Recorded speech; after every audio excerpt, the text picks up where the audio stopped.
Good afternoon, ladies and gentlemen. It's a pleasure to be here. My name is Simone. I work with all of this team that is taking part in this event, the organization of this event, and with the UNESCO Chair of the UN, the National Institute of Oceanic Research INPO, and FUNBIO, the Biodiversity Fund. We welcome you to this event. All of the engagers of the O20 engagement group would like to welcome you and everybody who is following us online in the YouTube channel of the UNESCO Chair. You are indispensable to this wave of transformation that starts today. I would also like to thank the supporters of this event, the state government of Rio de Janeiro, especially the State Commission for G20, the State Institute of the Environment, the Secretariat of Sustainability, the Network Oceano Limpo, the Project Ilhas do Rio, and the local government of Rio de Janeiro with the G20 Committee. I would also like to thank the teams of the coordinators of Oceans 20 and the supporters of Casa G20, the Casa Alvim Cultural Center. To give you a context, the Earth has one global ocean that is interconnected, overcoming regulatory, industrial, and scientific borders. The ocean is a true global common good, requiring a genuine global cooperation. The Earth has a global ocean that is indispensable to mold the future and sustain the planet's health. There will be no viable solutions for the more pressing challenges of humankind without exploring the more pressing challenges of this vast potential that the ocean can give us. The Earth has a prosperous global ocean that is vital for the transportation of goods and assets and services, and it provides mineral resources and renewable energies, offering many opportunities for leisure, culture, means of subsistence, tourism, and other economic activities. The Earth has a global, delicate ocean, a domain that is substantially unexplored and also faces a big degradation due to several different factors. The Earth has a global ocean, and still the name of this engagement group is Oceans in plural. This choice is an acknowledgement that despite unique and single, the ocean is plural, and sustainable development for the ocean must recognize the singular characteristics of each oceanic basin and regional seas, each people and their relationship with the ocean, aiming at local solutions for local problems.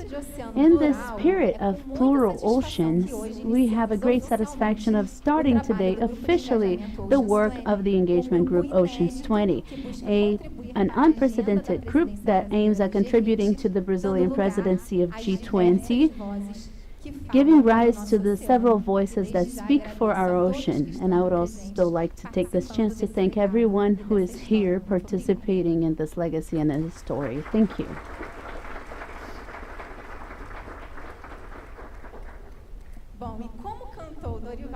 As Dorival Caymmi sang once, I walked, and all paths led to the sea. And to start this walk, I invite to be part of this welcoming roundtable Andrea Aquino from the Executive Secretariat of the Environment and Climate Change, Coordinator of G20 of the Ministry of Environment, which will be with us online. I will also like to invite Mr. Gustavo Westman, Special Advisor for International Affairs, Secretariat General of the Presidency of the Republic of Brazil. You can come to the stage, please. Ms. Oriana Romano, Head of Unit Water Governance, Blue and Circular Economy, Urban Policies and Sustainable Development Division of the OECD. Thank you. Mr. William Noaki, advisor to the presidency of National Bank for Economic and Social Development, BNDES. Thank you very much, William. Mr. Bruno Costa, Executive Secretary of the State Commission for the G20.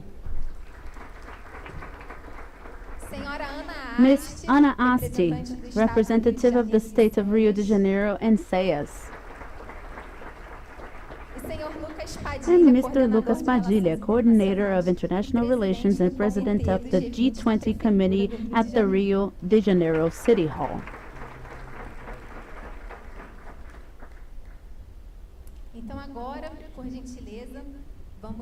Now, let's show a video. Let's show online the participation of Mr. André Aquino from the Executive Secretariat of the Ministry of Environment and Climate Change.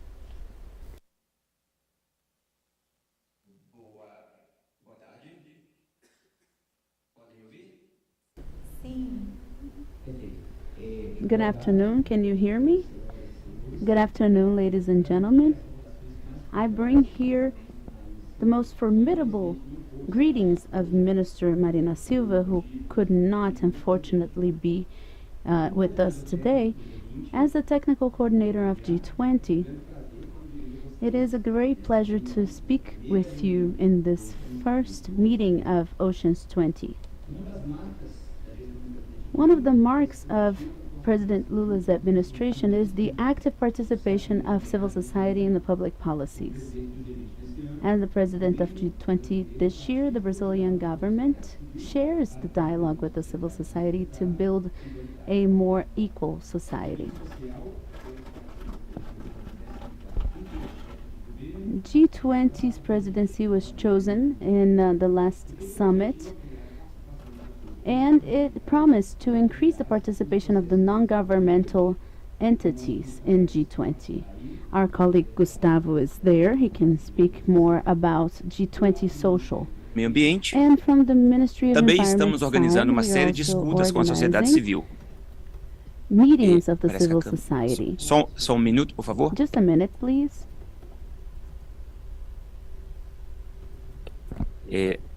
Do lado do Ministério do Meio Ambiente, estamos também organizando uma série de escutas com a sociedade civil.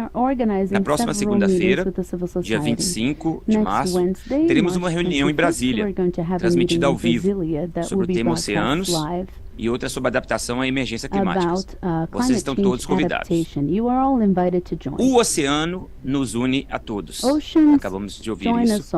O que explica a ênfase nesse tema desde a presidência da Indonésia, quando o ouvinte foi lançado. Eu tive a honra de participar do lançamento do ouvinte quando eu ainda morava na Indonésia e fico muito feliz de ter agora aqui o ouvinte em nosso solo, no Rio de Janeiro. O tema oceanos também está sendo tratado como prioritário no grupo de trabalho de sustentabilidade ambiental e climática, um dos GTs técnicos do G20 na presidência do Brasil. O tema oceanos, junto com a adaptação preventiva e emergencial frente a eventos climáticos, pagamento por serviços ambientais e por serviços ecossistêmicos, e resíduos sólidos e economia circular são os temas prioritários desse GT, liderado pelo Ministério do Meio Ambiente, em parceria com o Itamaraty e outros ministérios. Vejam que os demais três temas também conversam, para não dizer desaguam, nos oceanos. A gestão sustentável do oceano é fundamental para enfrentarmos as três grandes crises planetárias que vivemos: a climática, que já se transforma em emergência, a perda de biodiversidade e a poluição. O oceano é um grande regulador climático e fonte de serviços ecossistêmicos essenciais ao bem-estar humano. Precisamos unir esforços entre todos os brasileiros e entre todas as nações na conservação e uso sustentável dos oceanos para enfrentar essas três crises. Nossa equipe do Departamento de Oceano e Gestão Costeira, que foi criada agora nessa nova gestão, estão presencialmente aí com vocês para ouvir e discutir os principais produtos do G20. E estão presentes aí a nossa diretora Ana Paula Prates e a coordenadora geral Marinês Scherer.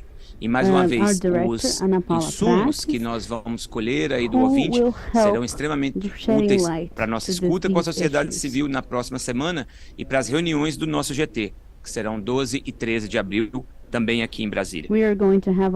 Espero que tenha um ótimo evento e que as discussões hoje e as que se desenrolarem ao longo do ano contribuam para a sustentabilidade dos nossos oceanos. Muito obrigado. Thank you very much for having me.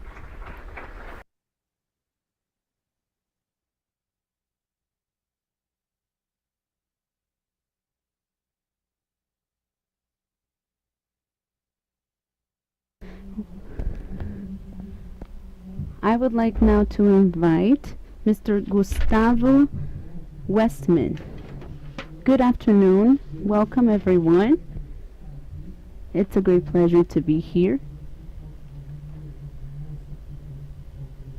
Para aqueles que não falam português, eu dou as boas-vindas a vocês também.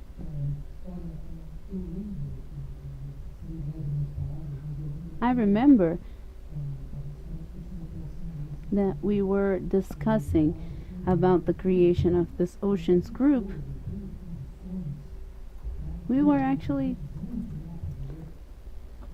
discussing how we should create this group and who we should include.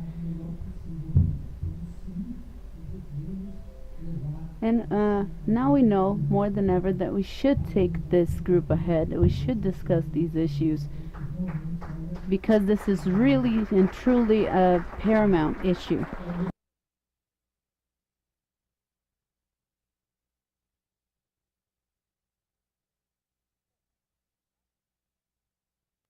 So,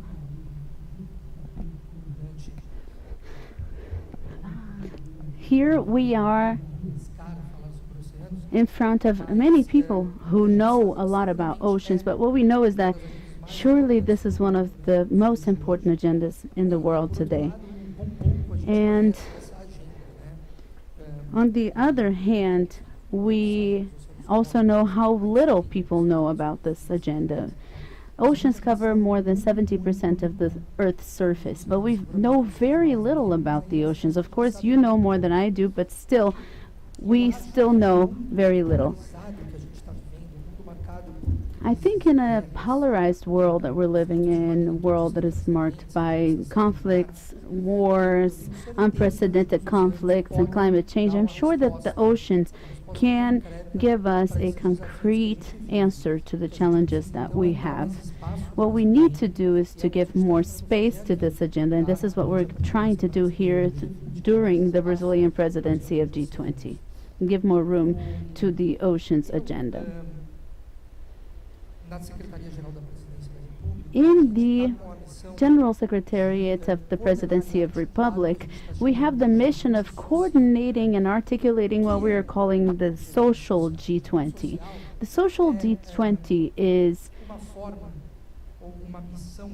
a mission or a commitment that Brazil has taken to expand the participation in G20 and the advocacy of those recommendations that come from the non-traditional players in the G20 agenda.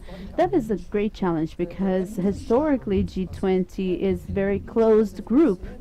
There is the financial group and the political group, and that's it. And trying to break those silences and break those bubbles and come in G20 is a complicated process, but we're trying to do that anyway. I think we should understand the social G20 and this meeting today as the beginning of a process. It's not tomorrow that we're going to see this agenda as the main agenda of G20, but certainly we're starting something that is and will continue to be very important in the next presidencies, and it's going to be part of a legacy. President Lula has repeatedly said that you cannot make public policies without the society's participation, without those that participate in the process, without those to whom these public policies are dedicated and destined. What we're trying to do is to bring to the international arena, to G20 in this case, the same rationale. and then I move on to the final part of my speech.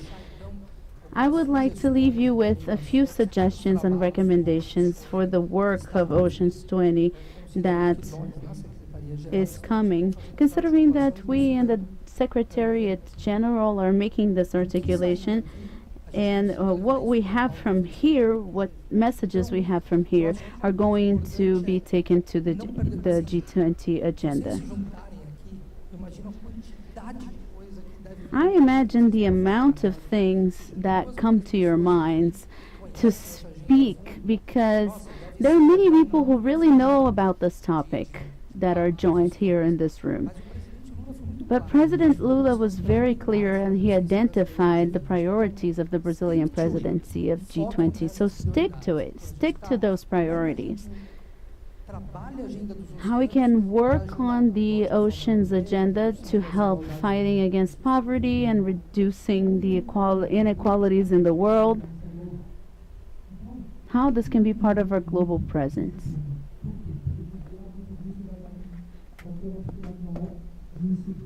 So this is going to influence our advocacy.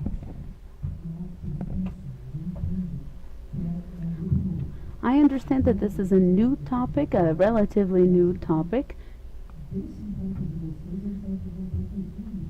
And from this meeting that you all will have, we're going to take many new pieces of information. So be concise, be coherent. I know that you probably have a lot to say. It's a topic that you know very well. But think about what you want to advocate on. This is one of the moments of advocacy. So on June 3rd, 4th, and 5th, there will be a moment in which we're going to gather again to discuss these topics. And I'm saying this so you know that the works of G20, the Ocean 20, I'm sorry, do not end here. They will be taken ahead. So you can imagine about 1 page or 4 minutes to discuss the work of Oceans 20 to the heads of state. We are also working on with the financial group. We are very convinced that we will be able to do this. We are advancing in our partnership. And lastly, in November, we're going to have the Social Summit on November 14th, 15th, and 16th here in Rio de Janeiro, and I think this will be the moment of consolidation of all of this accumulation of knowledge that we're going to produce throughout this year, not only in Oceans 20, but all of the other civil society groups. So I think it's important that Oceans 20, within its possibilities, has a dialogue with other groups of engagement, with other social actors, see what the others are doing, so that at the end of the year we can have a more directed and guided accumulation of knowledge. I would like to thank you very much for inviting me here, and I congratulate the team of Oceans 20 and count on the Secretariat General of the Presidency for whatever you need. Thank you.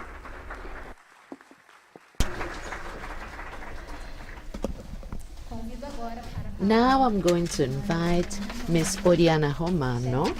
She's the head of the Governance Unit and Circular Policies and Sustainable Development Division of the OECD. Thank you so much, Oriana. Thank you so much, Simone. Sim, eu vou falar em inglês, então, por favor, aproveitem a tradução simultânea.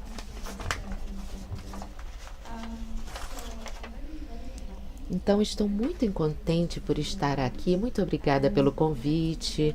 Eu gostaria de parabenizar o governo estadual e federal para falar sobre esse tema tão importante em sua agenda política.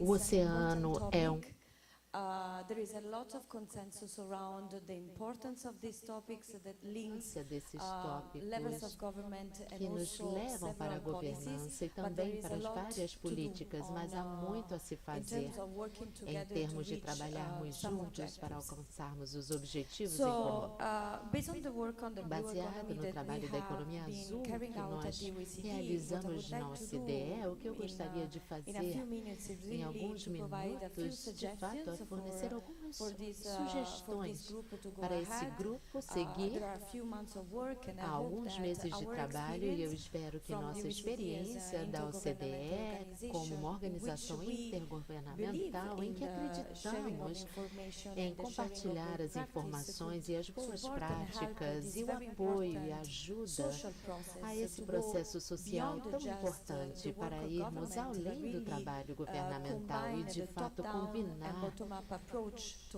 essa abordagem bottom-up em todas as políticas dos oceanos. E as minhas sugestões são as seguintes. A primeira é considerar que a economia azul, a economia dos oceanos, a economia dos mares, há muitos nomes, mas o que é importante one phase is economic and the other one is environmental, and they go together. If we consider an ocean, if the ocean economy were a country, the ocean economy would be a member of the G7. The ocean-based industry, assets and goods and services provided by marine ecosystems already are valued around $1.5 trillion per year, and they are projected to become $3 trillion per year by 2030.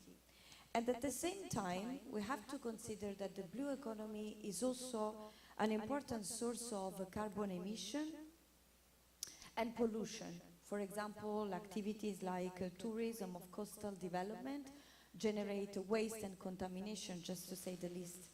So, in a world that is growing in terms of population, for which the demand of natural resources is increasing, in a world that is affected by climate change, that is increasingly urbanized, the blue economy should not just be sustainable for the future. We believe at the OECD that it should be resilient to economic and environmental shocks. It should be inclusive, taking into account the local community in terms of the knowledge that the local community can share, but also the impact on the local community. It should be sustainable, of course, through decarbonization, and it should be circular. It's not just about waste, but also about the use of resources that should be efficient. And so, of course, to go towards what we call a risk-proof blue economy, there is the need of a better governance. So not just technology, not just money and finance, it's about putting people together, so engaging stakeholders, raising awareness, education, changing culture, changing regulation if need be, and make sure that policies go beyond the silos, so in a system approach. The second point, as a suggestion, and Simone, you mentioned this in your introduction, is the local aspect. Cities and regions have an important role to play when it comes to this risk-proof blue economy, but their role has been widely overlooked. When we talk about the blue economy, it's very much about international declarations, statements, national level policies, which are rightly so done also to guarantee security. It's fundamental. But we also have to consider that cities and regions are places where these economic activities, these ecosystem services take place. Here in the state of Rio de Janeiro, the blue economy represents up until 44% of the GDP. In Andalusia, in a region of Spain, is about 10% of GDP. In California, 1 out of 9 jobs are related to port activities. People work. The blue economy provides jobs. But the blue economy, as I said, provides also important impacts that has to be taken into account.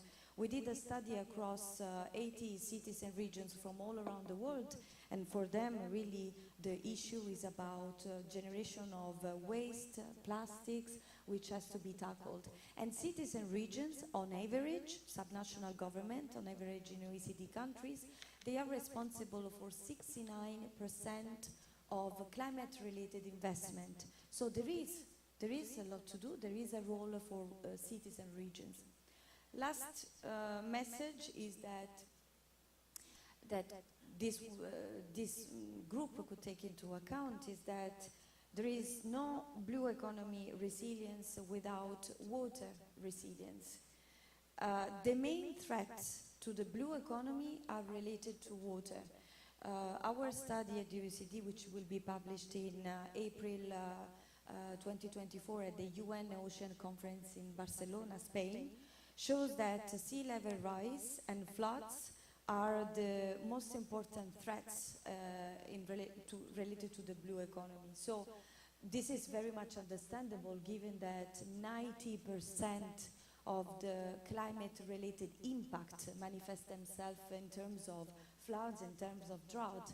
Imagine a city that is flooded, or a cities where there is no water, there is no economic activities that can be developed, especially if they depend on water or ocean. So this link between land, where actually pollution is produced, 80% of plastic and waste in general that goes to the sea is produced on land. 109 megatons of plastics are accumulated in the rivers, and only 30 megatons of plastics end up in the ocean. So we need to clean first the rivers to clean the ocean. It's an important link that has to be taken into account. So to conclude, the three messages: we should go beyond sustainability and consider resilience, inclusiveness, and circularity. We should consider the role of cities and regions within a multi-level governance approach. And we should take a whole of a water approach that would include obviously oceans, but also other bodies of water to tackle issues like pollution. And be assured that from the OECD side, we stand ready to contribute to this process, to provide you and the group with any support that we can provide. And it's a very important point, because we believe that the ocean agenda, especially at local level, should put very much forward into the political agenda. So thank you for providing this platform, for making this very important point. Thank you.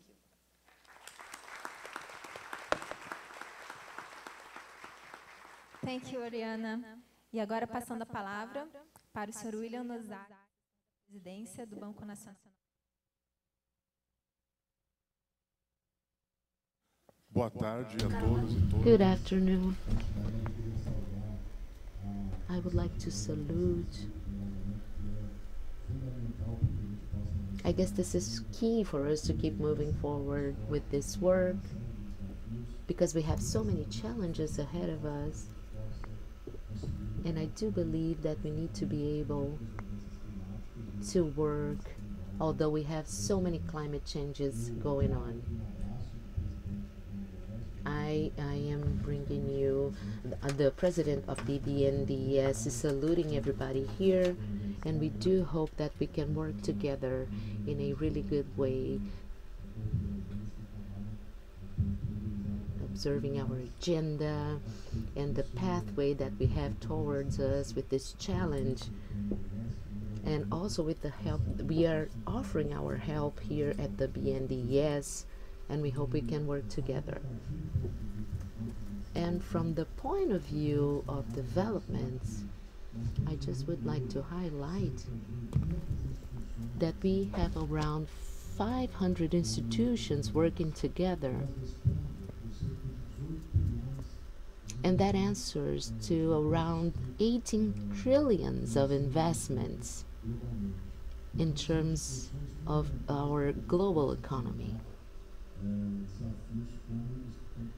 So of course we want to overcome those challenges that we can see right now.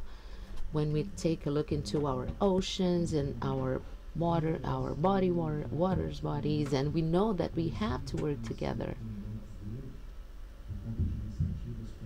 When we have initiatives like this one, from the Fundo Clima itself, and we have to embrace the environment and work together, I'm sure we are going to be consolidated as one.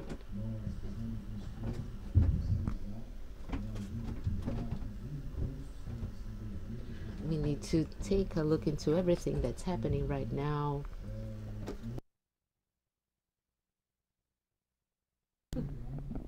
We have to be integrated with the other engagement groups and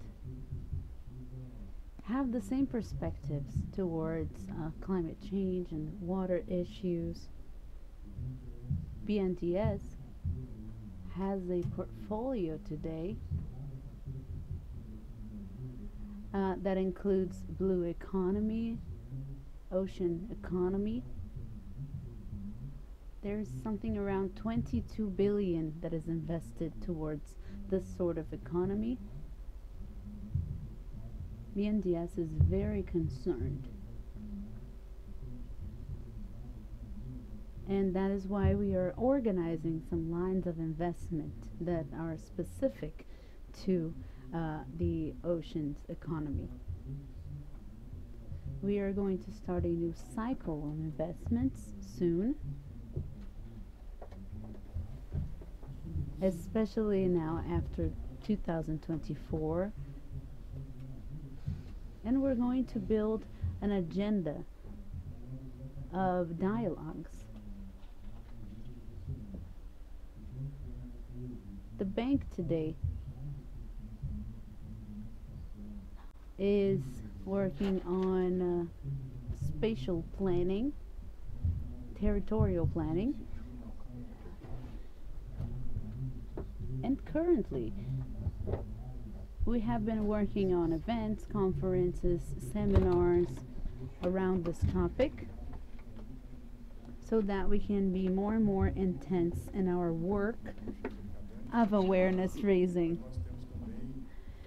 President Mercadante is personally involved in this initiative, and we also have a staff of environmental experts who are my colleagues that are going to take part in these roundtables throughout our schedule today. Vanessa Braga is one of the references that has helped us. So I would like once again to say that we are very committed to the blue agenda, to the ocean agenda, and I would like to wish that these works of the engagement group that starts today can move towards promising results that will help us face the ocean-sized challenges we have. Thank you.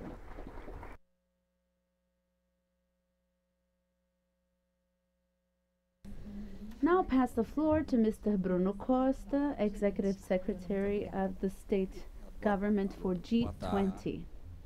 Good afternoon, ladies and gentlemen. I would like to say that it is a joy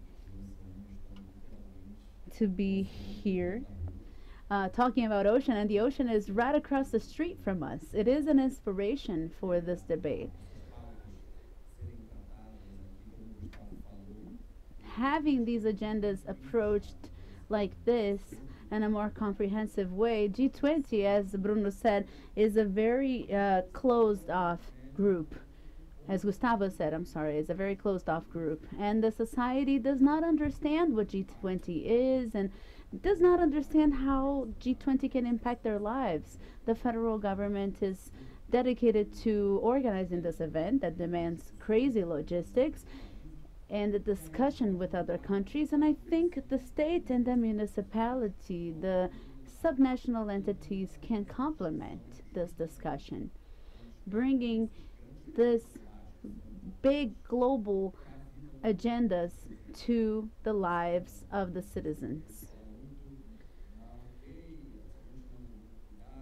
We always say that if we don't take care of the environmental issues, the elevation of the sea level, bad things are going to happen. It seems like something that is way in the future, but the residents of the Atafona beach in the northern seacoast of Rio are already feeling this impact.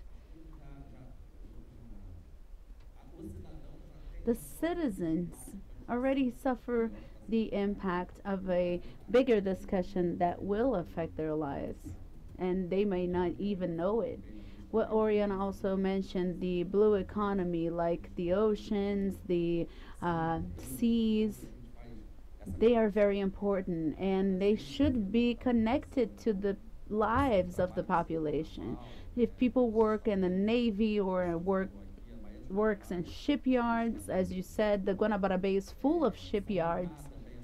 We also should foster this dynamics and include the environmental preservation in this discussion, especially for people who work directly with oceans.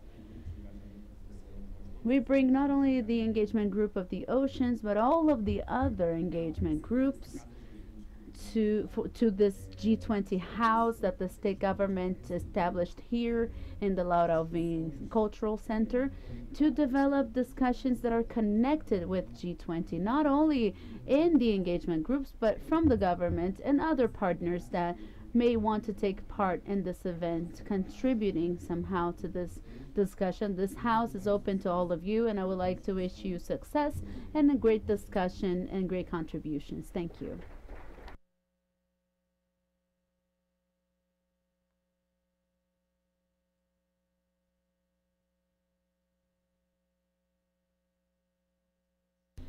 Now I would like to invite Ms. Ana Asti, representative of the state of Rio de Janeiro and SEAS. Thank you very much, Ana. Good afternoon, everyone. It is a great joy to see this full house. There are some new faces, some familiar faces. I would like to leave you with a hug from the Governor Claudio Castro. For us, it's very nice to approach a subject that is very personal to me. When I was invited to work in the Secretariat of Environment, I came from the Secretariat of Economic Development. And there we worked along the geographical lines that we can see in the maps. And when I took over the Subsecretariat of Water Resources, I remember in my first meeting of a basin committee of CEVAP, I heard from another member. He said to me, the geography in here is different. Water knows no borders in a map. So it is a different way to think. It is a different way to understand economic development from the environment, from the ecosystem as a focus of development. And for me, I had to understand how that map was that did not respect borders. And I got to know this world, and this was a water resources world, mostly related to fresh water. I remember on my second day in the Secretariat, it's funny how Oriana said that our lives on land affects the sea.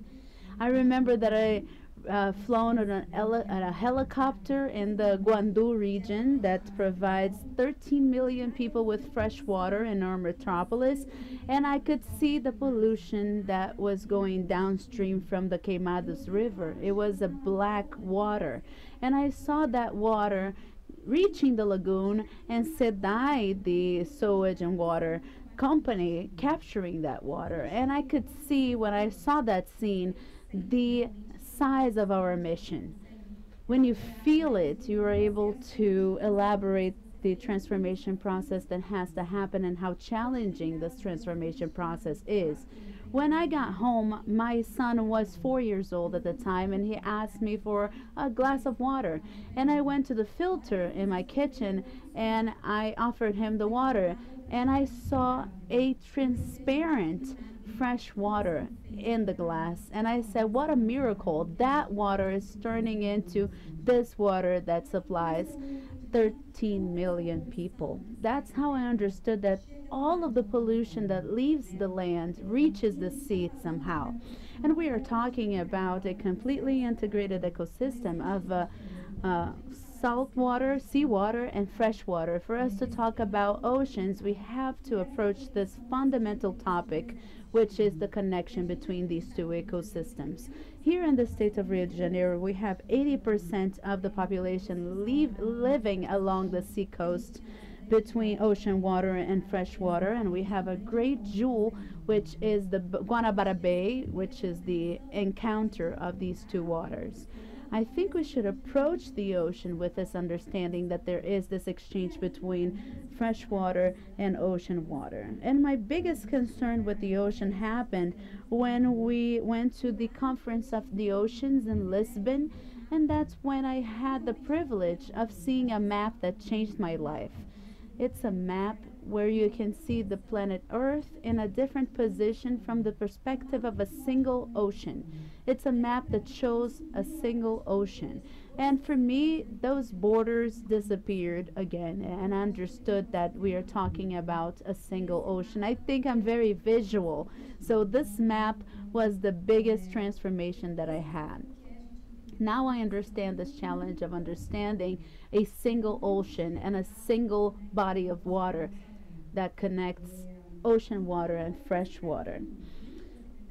And in the Secretariat of the Environment, that became a transformation process for us in the last 2 years.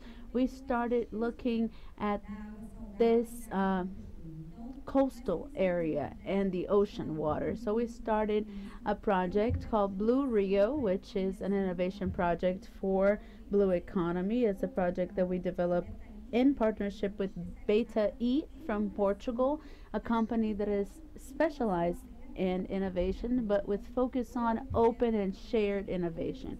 This is a project that joins in initiatives, private initiatives, Galp, Vida Energia, Ocean Pack, that is also here represented by Fernanda. We have Águas do Rio that participates in it, Wilson Sons, series of companies that are part in this blue technology hub that we have developed here in Rio, where companies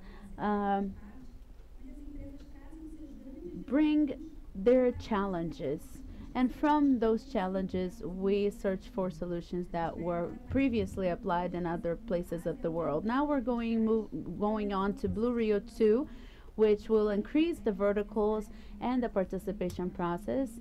We also have the participation of the State University of Rio de Janeiro, UERJ.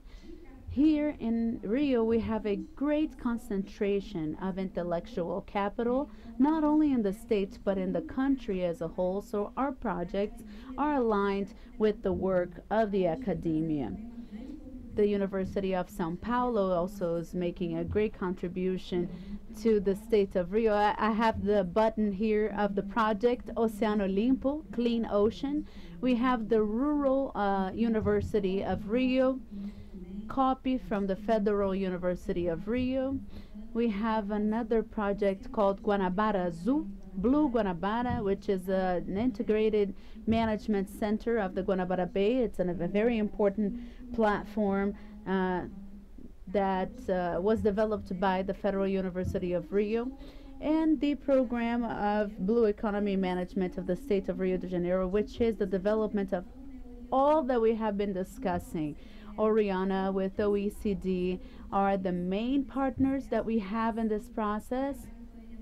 I got to know Oriana's work with the Blue Cities in COP26 in Scotland, and I fell in love when she talked about resilience, inclusion, sustainability, and circularity in blue economy. I really believe that this is the future of the blue economy here in Rio de Janeiro, and now we and OECD, we have been developing a case study that we call Blue Metropolis, Metrópole Azul.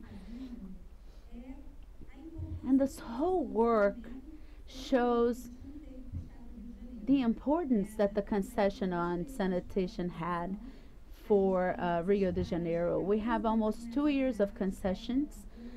We had our beaches that were not bathable before, Botafogo, Ipanema, Flamengo. Now they are suitable for bathing again. And until 2033, we want to reach 100% of the basic sanitation of the metropolitan region. Nowadays, we have 46%, so there's still a huge challenge ahead. But we also have to include in this process the improvement of our ecosystem in the metropolitan region, specifically the Sepetiba Bay and the Guanabara Bay. This gain in ecosystem shows us that we can have a blue economy, as Oriana said, that is based on sustainability, the improvement of the ecosystemic services that are available for all of the population, who unfortunately still have their backs turned to the Guanabara Bay. We have some representatives of fishermen here, and they really need the improvement of this ecosystem. But all of the economy and the new sectors that may be developed, not only tourism, but blue bioeconomy and many other sectors that can be developed in the next 10 years with the improvement of the water quality in the Guanabara Bay. And this is an investment project of 30 billion only in basic sanitation.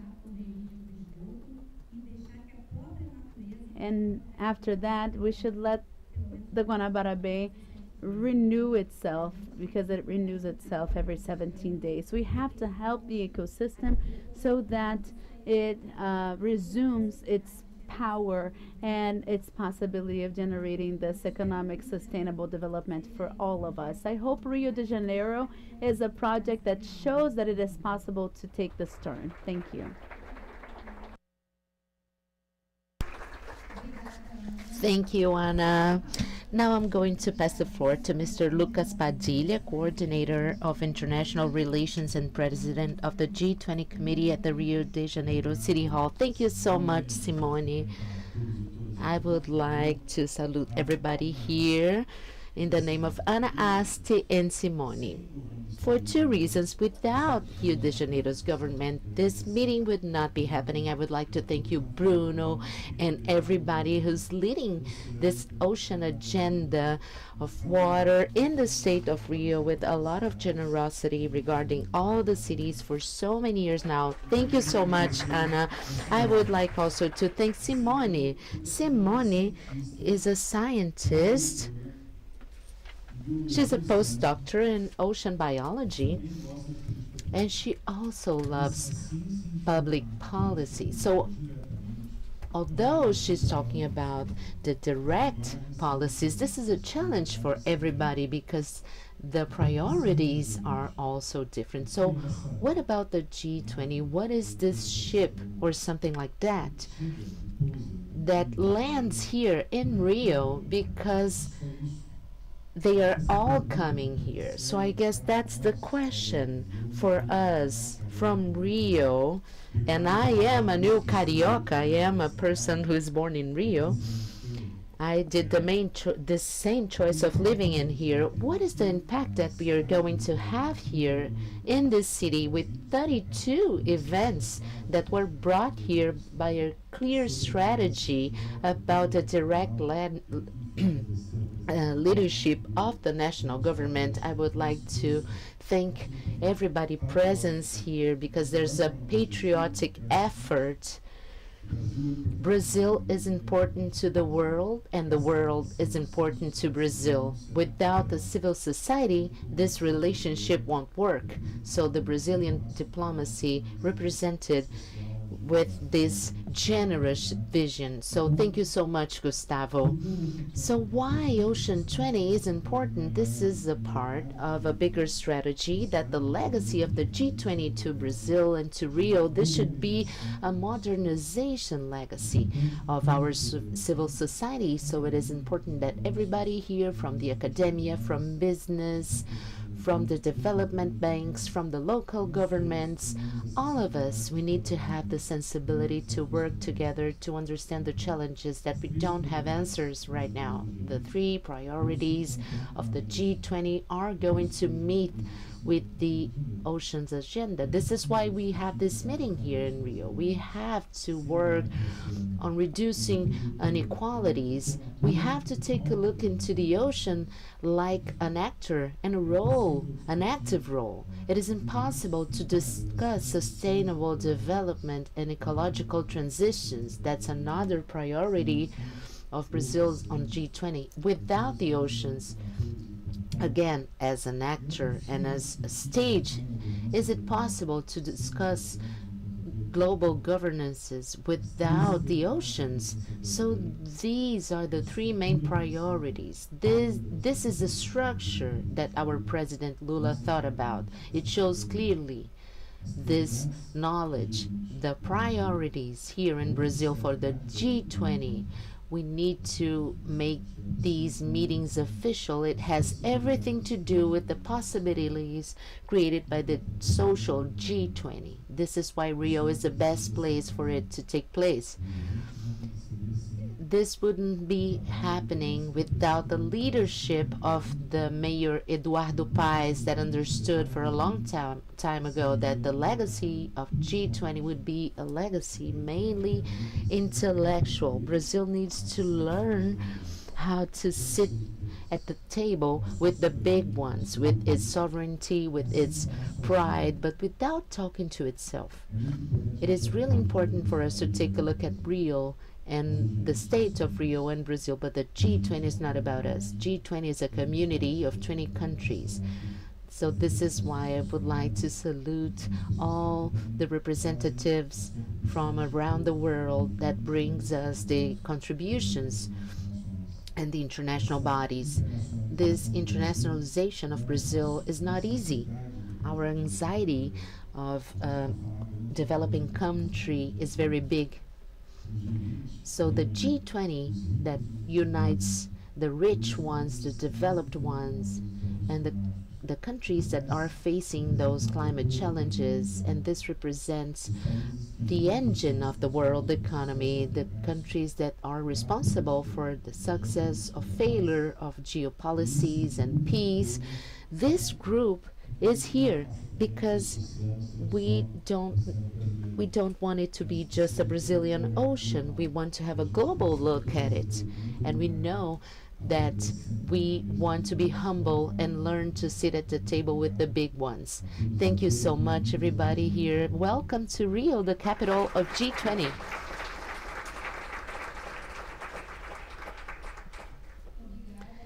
Thank you so much, all of you in this panel. I would like to ask you kindly to go back to your seats. Thank you so much. And right now, I would like to inform you that we'll be broadcasting Mr. Thompson's video. He's the UNSG Special Envoy for the Ocean at the end of the event. So right now, we are going to go to our next table, and we are going to the organizing. We are going to have Alexander Turra, UNESCO Chair for Ocean Sustainability. He's going to be the moderator of this table. Welcome, Mr. Alexander. Very well. I'm going to speak in Portuguese. We are right here.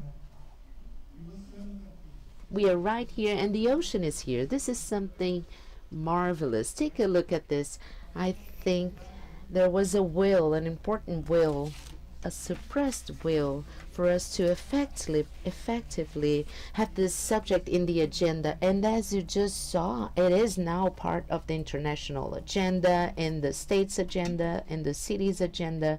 And this is really important for us to be able to carry out all the transformations that we want.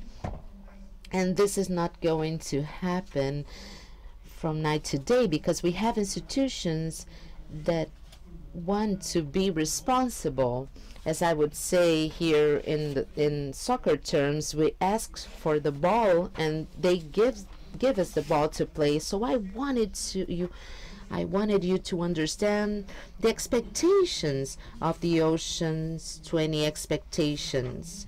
Then we are going to explain why there's a nest in Oceans 20. It has a lot to do with the geopolitical vision of this Atlantic South. I'm going to invite Ms. Luciana Xavier, Mr. Sturla Henriksen from the Global Compact, UN Global Compact, Mr. Sturla.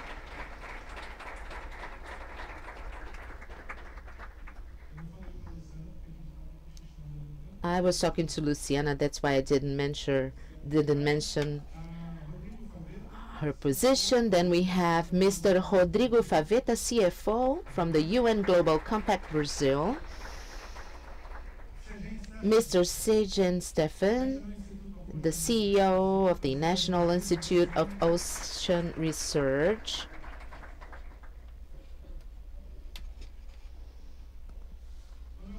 Then we have Mr. Manuel Serrão.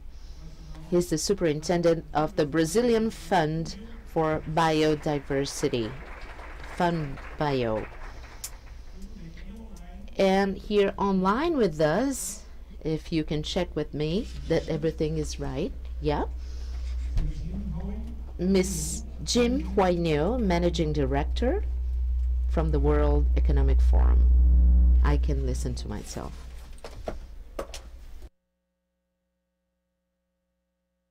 Now we are going to begin. I'm going to pass the floor directly to Mr. Manuel so he can bring his own expectations of why FUNBIO is part of this process. Mr. Manuel will have to leave us shortly. This is why he's going to be the first one. Thank you so much, Tuha. I would like to thank you so much for being here today. We can listen to simultaneous translation right now with my friend from the Brazilian.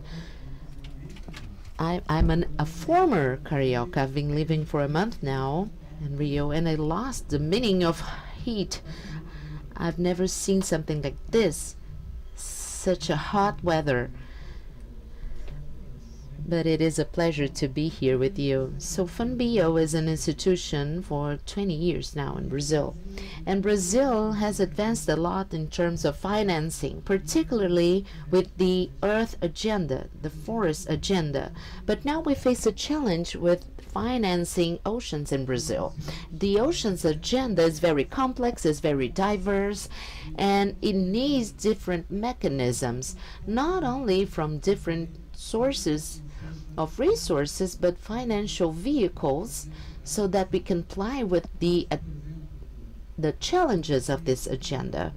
We need to salute the Norway government, because now we have our second round with this program, and with a small donation from this group to establish a very consistent agenda and to identify the resources that are going to make feasible this agenda to be financed. For you to have an idea, the working model of FUNBIO, it works with donations, with grants, bilateral grants, and they add up to these resources with different approaches. Today we have legal obligations. When we have the Oceans Agenda in FUNBIO, it's 5 times more relevant than grants.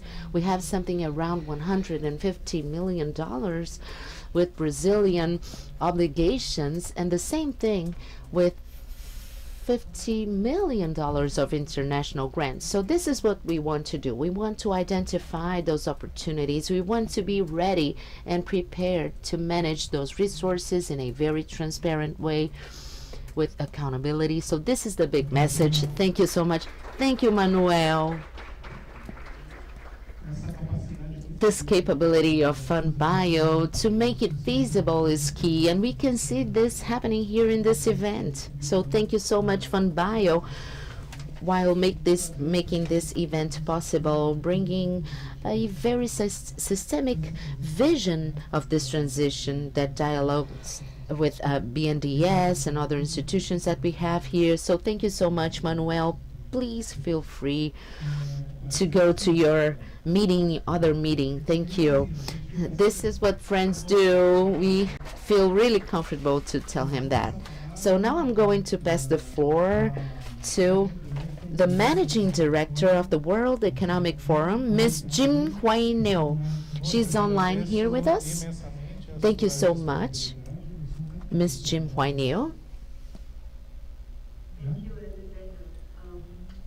Muito obrigada, Alexander. Eu gostaria de parabenizar o Brasil por of Indonesia and India to launch O20 as part of the G20 dialogues. When we collaborated with Indonesia to launch this 2 years ago, one of the priorities was to ensure that there is continuity of the O20 continuidade and continues to grow from strength to strength. And I'm very confident that Brazil will take it to the next level. The World Economic Forum is very delighted and honored to be a co-convener of the O20 engagement group. And our mission is to strengthen public-private partnerships. And on the ocean economy, it is absolutely critical that we think about the key stakeholders, the multiple stakeholders, livelihoods, jobs, as well as communities when we think about building a sustainable blue economy. The ocean is about climate and biodiversity. It is about livelihoods, food and shelter. It is also about trade and connectivity. I think some of the earlier speakers alluded to concrete examples of how a sustainable blue economy could make a material difference along all these dimensions. And for the forum, our priority is threefold. One is how can we support more ocean innovation? Two, how can we actually drive ocean finance? And three, how can we actually create new investment opportunities to support businesses and jobs on the ground? We think it's befitting for the G20 economies to address how we can raise ambition and build collective action. G20 economies account for 80% of global GDP, 75% of global trade, and we know that 80% of this global trade actually goes via the ocean, and almost half of the world's coastlines. So if the G20 economies can exercise leadership in the ocean, we will have a good chance of restoring ocean health. And if we can restore ocean health, we know we can restore planetary health. Because we know that without the ocean, there will be no Paris. So with that, congratulations again, and the World Economic Forum stands ready to support Brazil and the G20 in bringing O20 to new ambitions, new commitments, and also translating these ambitions and commitments into tangible, practical, as well as positive impact for communities around the world, especially those living along the coastlines. Thank you. And back to you, Alexander. Thank you. Jin Hao and you from the World Economic Forum. We hope we can put in place what you planned 2 years ago when you started this process in India and then in Indonesia and then in India. So we hope we can, as you said, put in a different place the process so that it could follow to the next countries that we will talk about in the next session with Sturla. So thank you very much, and I will hand over to Sturla Henriksen from the UN Global Compact to share with us your expectations and why Global Compact is interested in this important issue. Please. So, thank you. Let me start by commending the Brazilian government for putting ocean so squarely on the agenda for the G20. That's very significant because the ocean and the importance of the ocean is overlooked and underestimated in most contexts. Secondly, a big thanks to you and your colleagues for inviting us to co-convene and co-chair this important work.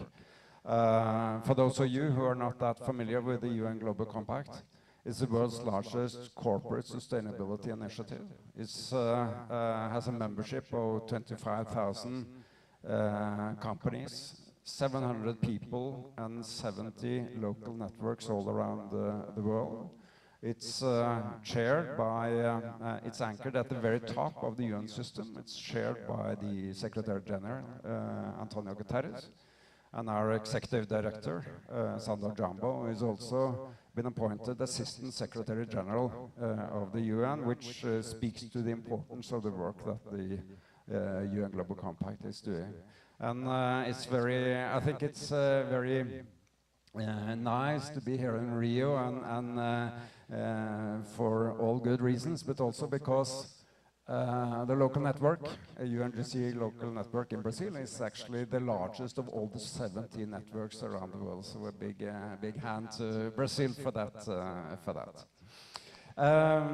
I am chairing the ocean work of the UN Global Compact in New York, and for us, ocean is about it's a 360-degree approach to the ocean.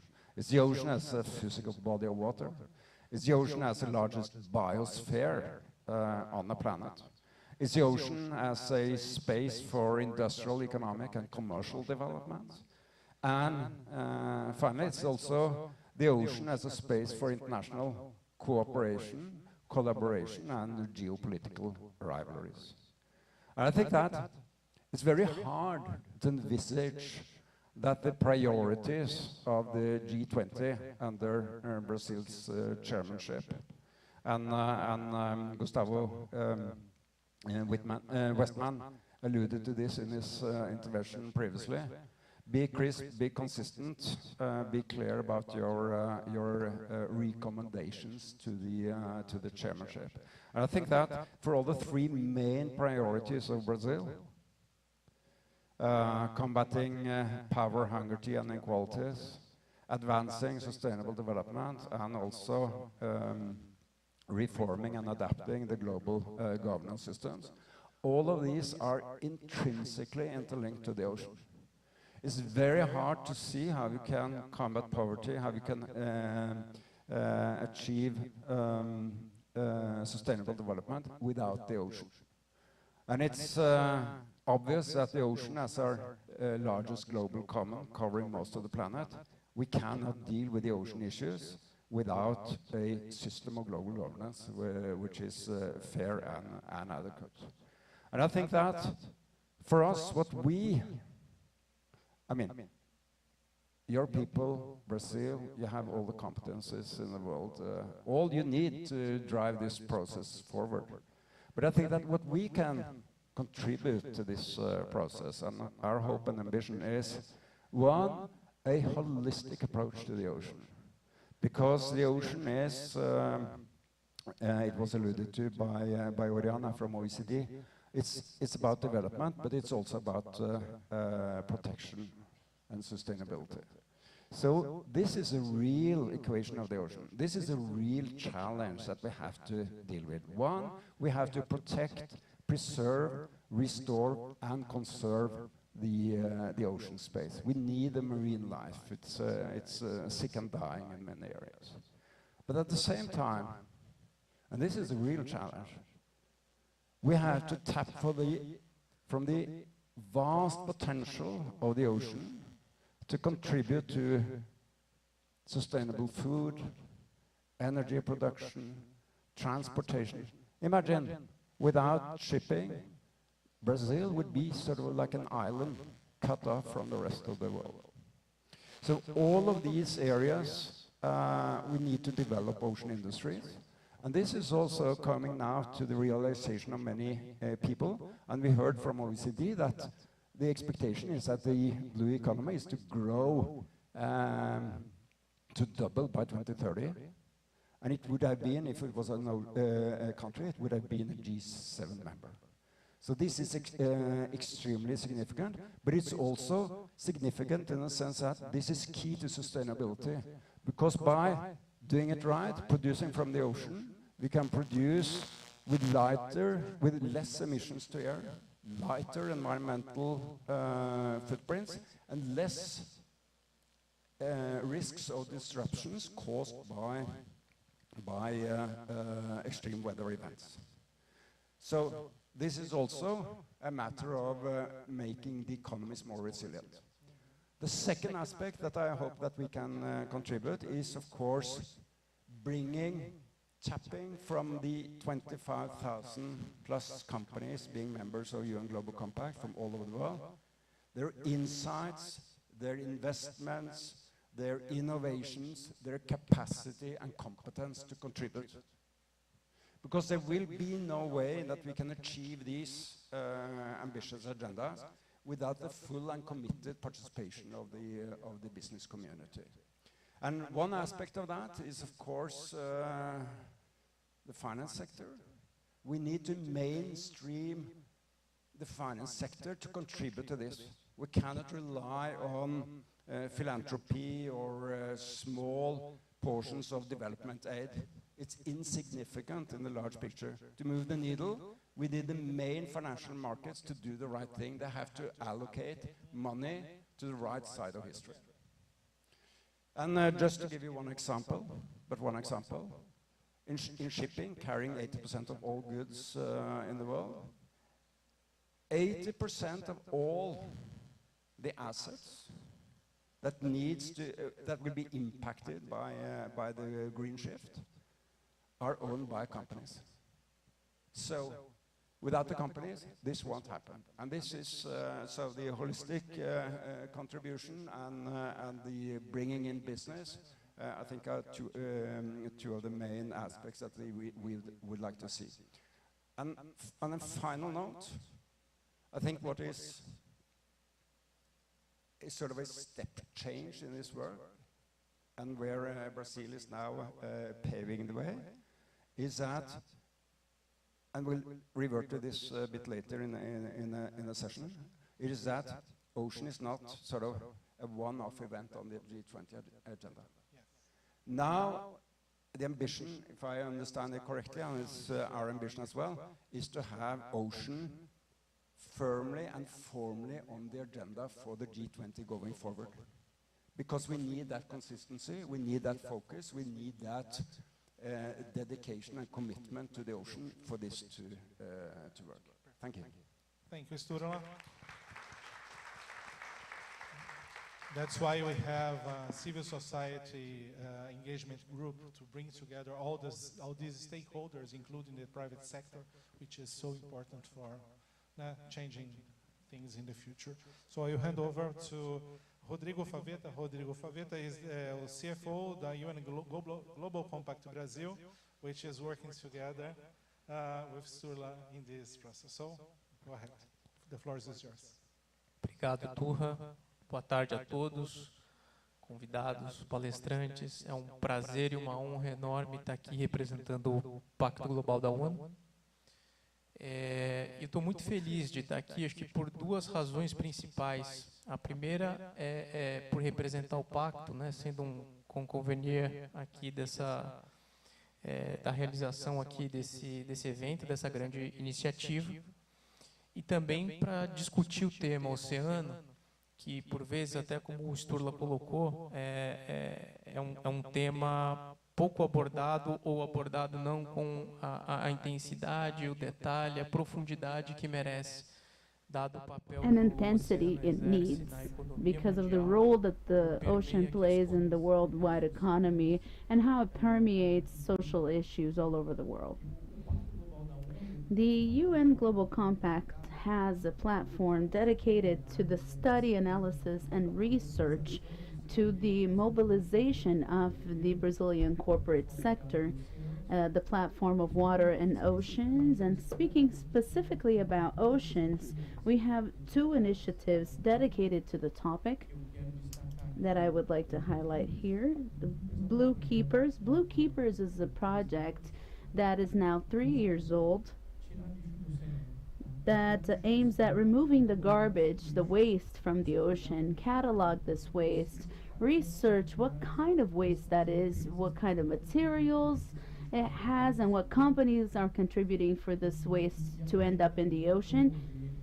And from there, they promote not only an awareness raising among the corporate sector, but they also transformed that into scientific research. We have a support of the Oceanography Institute of the University of São Paulo.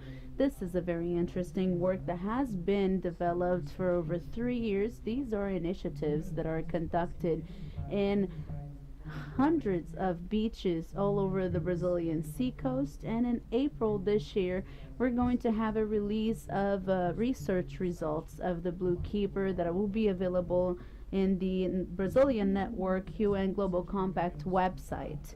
The second initiative that I would like to talk about is the work group of ocean business.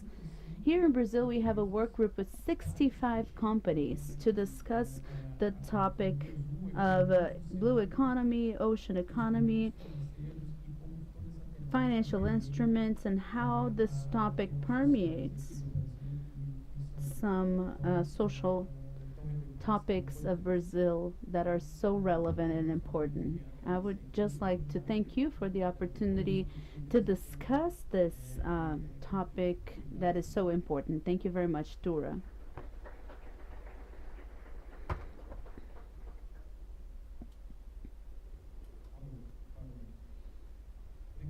Thank you very much, Rodrigo. We have here the international and the national branches of the Global Compact as partners and supporters of this event, not only of this event, but many other initiatives that are happening, which I'm going to describe in a few minutes. And then I'm going to pass the floor to Sidjane Stefan, the CEO of the National Institute of Ocean Research. I'm not sure if I got your title right, but here it says CEO, very fancy. Sidjane, please. Why are we here together today? Thank you, Tura. Thank you very much. Good afternoon, everyone. For us at INPO, the National Institute of Ocean Research, it is an honor to be present in this initiative with the other entities. INPO was created in the end of last year, and it was an important step for Brazil. It was a struggle of over 1 decade to create a national institute, and this institute aims at adding to what we have in terms of relevant research, development, innovation, and knowledge about the oceans, and also to make available the participation of companies and the society in these funds. O20 sheds light on oceans, which I think is part of the attributions of our institute, placing the ocean in the center of the agenda. Initially, the national agenda, and here we aim at international protagonism as well. This is extremely important. I wrote a text with a series of observations, and I would say that most of them were already covered by our speakers, our previous speakers, but I would like to emphasize some of them. Blue economy is certainly one of the new frontiers that we have for economic and social development. And along the same lines, we should also bear in mind the preservation and sustainability of the ocean. This is extremely important and innegotiable. We want development upon solid ground. We want knowledge and science to contribute to the public policies. And this is also a task that I understand that can be a task of O20 internationally. Another important issue that is also part of our strategic businesses, the INPO's strategic businesses, is the ocean observation and data infrastructure. We understand that we have to understand the ocean in a better way. We have to monitor the ocean coordinately with a minimum level of international governance. And these pieces of data must be available not only for the scientific community, but also for the corporate community and the society in general. We have huge challenges ahead of us, great uncertainties when it comes to climate change, and part of these answers are in understanding the ocean. We hope that we have some effective proposals from this event. As Gustavo said in the beginning, we have to be pragmatic, and within this pragmatism, I propose a big global database. We need to synthesize and add the knowledge that is already available so that we can work within more comfortable deadlines for society. Thank you very much, Tura, and congratulations.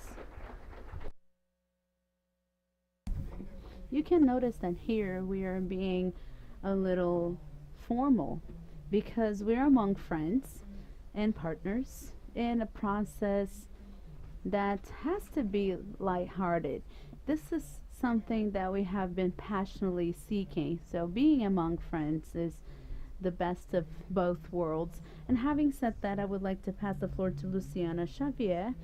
She's a great friend and a great partner, and she has been...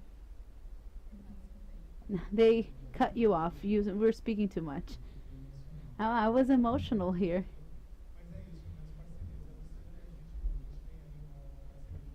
We have a long-lasting partnership, Luciana and I would like her to talk to you about the UNESCO Chair for Ocean Sustainability and the responsibility it has and the expectations it has regarding the pillars that base this discussion that will be materialized in a conceptual note that is being finished to be disclosed with everyone soon.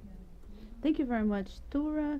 It is a pleasure to be here with all of you. My name is Luciana Xavier. I am a researcher of the UNESCO Chair for Ocean Sustainability. The chair is an initiative created in 2018 in a partnership with UNESCO and the University of São Paulo. And today they asked me to explain what the chair does. And it's very difficult to explain and very difficult to understand because the chair does many things. Since its creation, we have been working in three different formats. This is my reading because we didn't even discuss anything to speak here before. We work with projects, events, and partnerships. And from partnerships, we have this event here today. The chair has been working as a hub, connecting the sectors like the Laboratory of Ideas, as a frontier organization trying to connect science with the decision making, science with the society, and especially society and ocean. So it was almost a natural movement when we had the opportunity to work with the G20 and with all of the space that the ocean has gained in the agenda throughout the years, especially now when we are launching and formalizing an engagement group within our country. It was natural for us to have the ball back in our court, moving back to the play on words from sports. And we also had to consider the partners that proved to be available to build this group, to build this conceptual note and discuss a strategy to take everything that we are building to the society. Because our ambition is not to have what we are doing end with this group or with this coordinators, but make it reach society and bring society to the debate, bring society to the ocean, to look at the ocean, think about the ocean, and engage and struggle for the ocean. I think this is my greatest ambition. In order to do this, we have listed a few topics that we considered prioritary. If you subscribe via forms, you saw that we are also open to receive from you inputs that cannot be left out. It's very important that everybody manifests. The topics were already discussed by people who came before me. But we want to show the power of the ocean for the climate action and resilience, for social and justice equity, and for the health and conservation of the ecosystems of the ocean and biodiversity, helping fight against the planet crisis, social and technological development, and for innovation, looking for new models of businesses and funding, and new ways of doing things in a more equitable and fair way, for governance and international cooperation. So it's a little ambitious. I would say that it encompasses almost everything in line with what the government is looking for. And I hope, and we hope, that we can count on the engagement and collaboration of those who are here today and those who are watching us online, the society, Brazil, and the world. Thank you.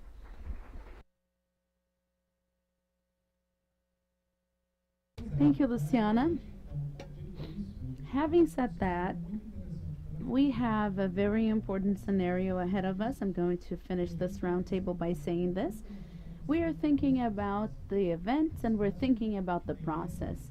The process that has this formal event, there's going to be another formal event in the middle of the year called midterm, and there's going to be the Ocean Summit in the end of the year between September and October, coupled with the macro agenda of G20, so that we can understand what is the best moment to pass the message ahead. That is why we still haven't defined these dates yet. This has to be done together. And in parallel to that, these formal events, we're going to have an active listening process where we listen to the civil society based on the type of event that happened in Indonesia called Ocean Dialogues. We're going to launch a call soon.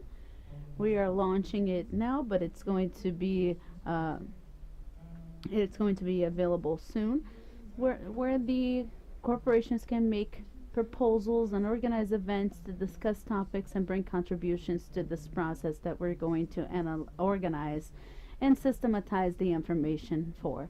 This is going to be very important. So it's an invitation for all of the institutions that are here and that are online and others that are going to receive this call later on, so that we can have ocean dialogues, so that we can have this comprehensive active listening process, so we are able to place the ocean in our minds, in our hearts, and in the souls of the heads of state all over the world. I think this is the great message, the great ambition that is going to continue next year and the following year in the United States and South Africa. And this is the topic that we're going to discuss next, with the moderation of my friend Sturla, that is going to bring to us a reflection upon this process. I finished my speech by thanking all of you, and thank you to Jim Huawei online. Thank you very much for being here with us. Manuel, who had to leave earlier, a big hug to everyone. Thank you very much, and let's move on with the agenda.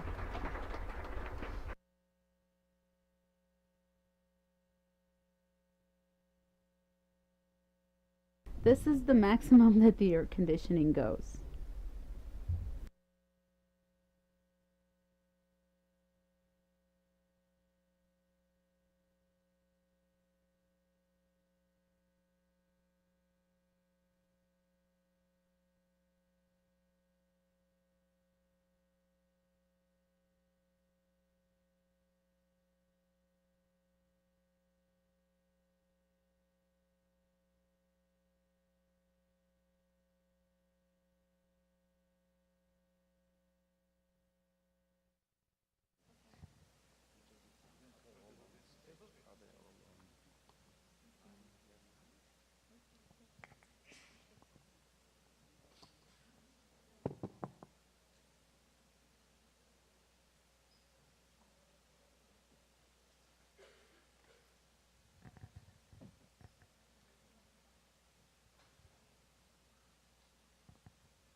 So, thank you so much, Alexander.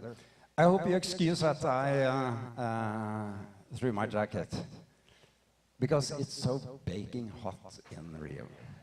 And I have my work and colleagues in New York, but I have my family in Norway. I came from there a couple of days ago, and I can tell you, it's unusually harsh conditions there. It's a snowstorm, minus 10, 15 degrees, and very heavy snow. And then flying across the globe, landing in an unusually warm Rio. It's like being on another planet. It's a different part of the world. And of course, the common denominator is the ocean. It's the ocean which is driving the unusual snowstorm in Norway these days, and it's the ocean which is driving the unusual heat in Rio. And I guess that most of you know it, but without the ocean and the ecosystem services provided by the ocean, the entire planet would be unlivable. Only the top 3 meters of the ocean carries as much heat energy as the entire atmosphere. And without the absorption of heat, 90% of the excess heat emitted by humanity since the Industrial Revolution has been absorbed by the ocean.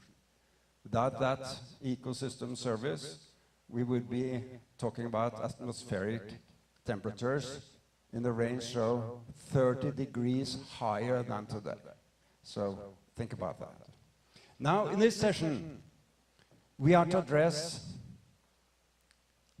how the G20 chairmanship, the immediate past, the current, and the next, have and will be addressing the ocean agenda. And it's unprecedented that 4 G20 chairmanships in a row are from the global south. And this is, of course, significant that 4 global south countries in a row are chairing the most powerful group of countries in the world. And even though ocean has a long history in the context of G20, this is really when the ocean has gained a much more prominent position on the agenda. And maybe not so strange, since in the southern hemisphere, 80% of the southern hemisphere is ocean. And all of these countries have long coastlines and even longer maritime traditions. So it's a great pleasure to have this prominent panel addressing us here today. It's Mr. Eden Martingo, Deputy Chief of the Division of Sea, Antarctica and Space of the Ministry of International Affairs from Brazil. You are here? In person, welcome.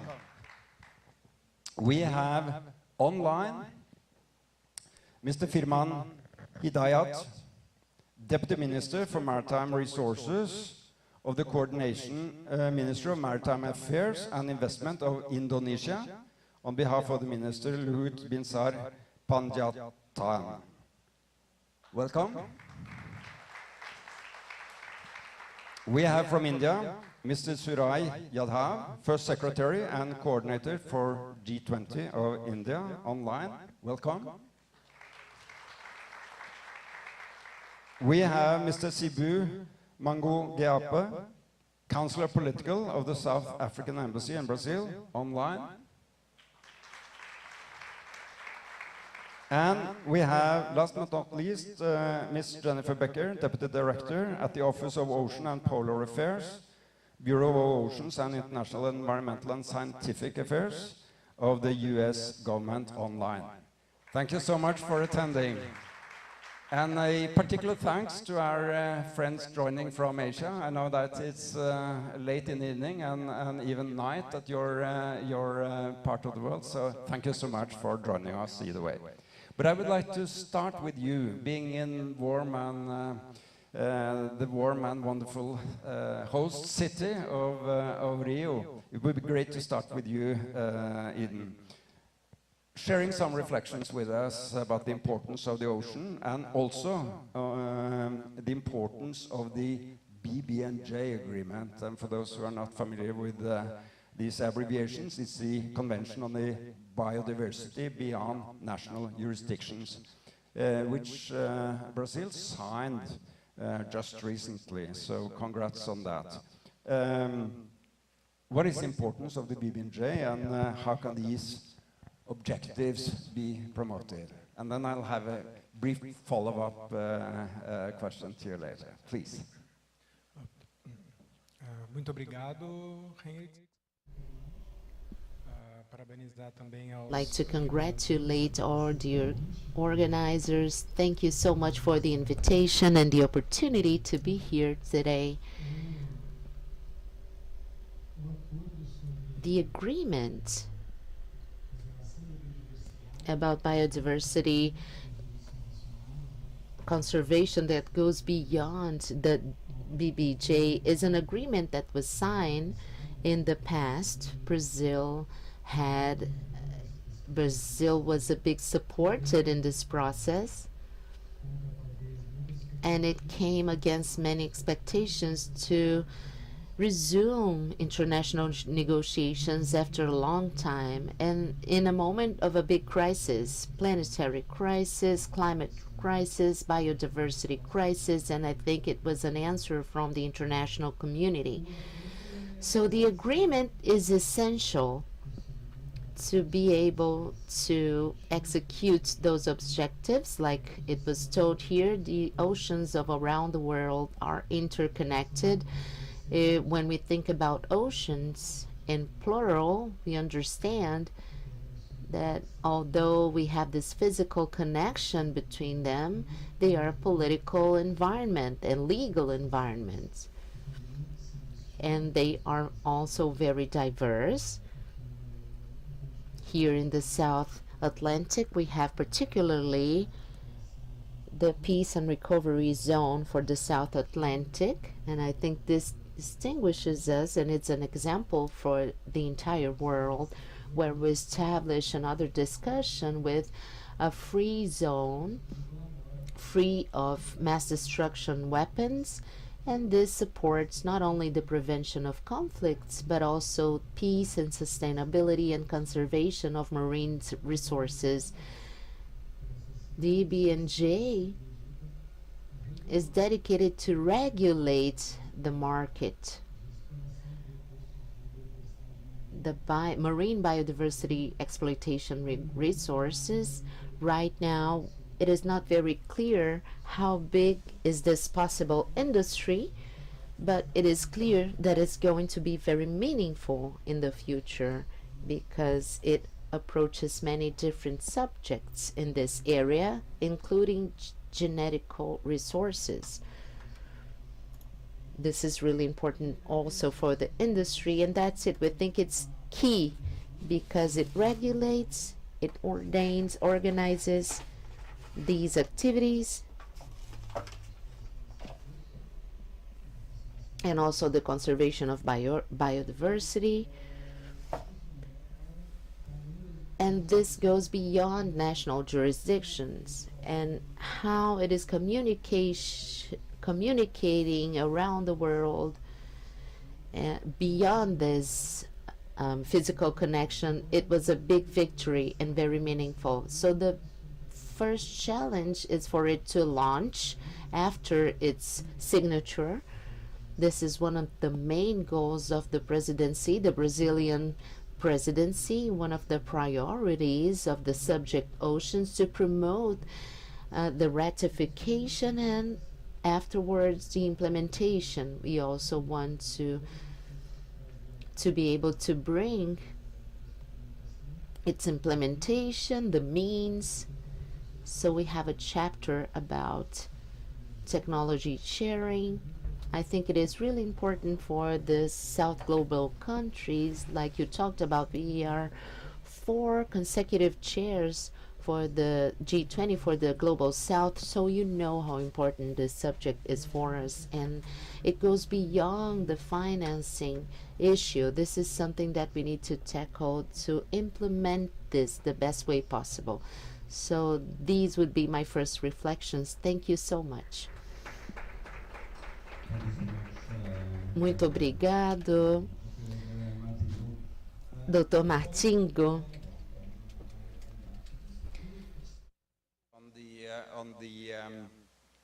On your working on marine spatial planning in the context of G20? Muito obrigado. So beyond the BB&J, all the contributions from the Brazilian presidency in this scope of sustainability includes from the international part the BM&J, and also we are going to have a revision. We want to work with the national conditions over the climate change. I think this is going to be tackled on the next panels today, and also the space and maritime planning.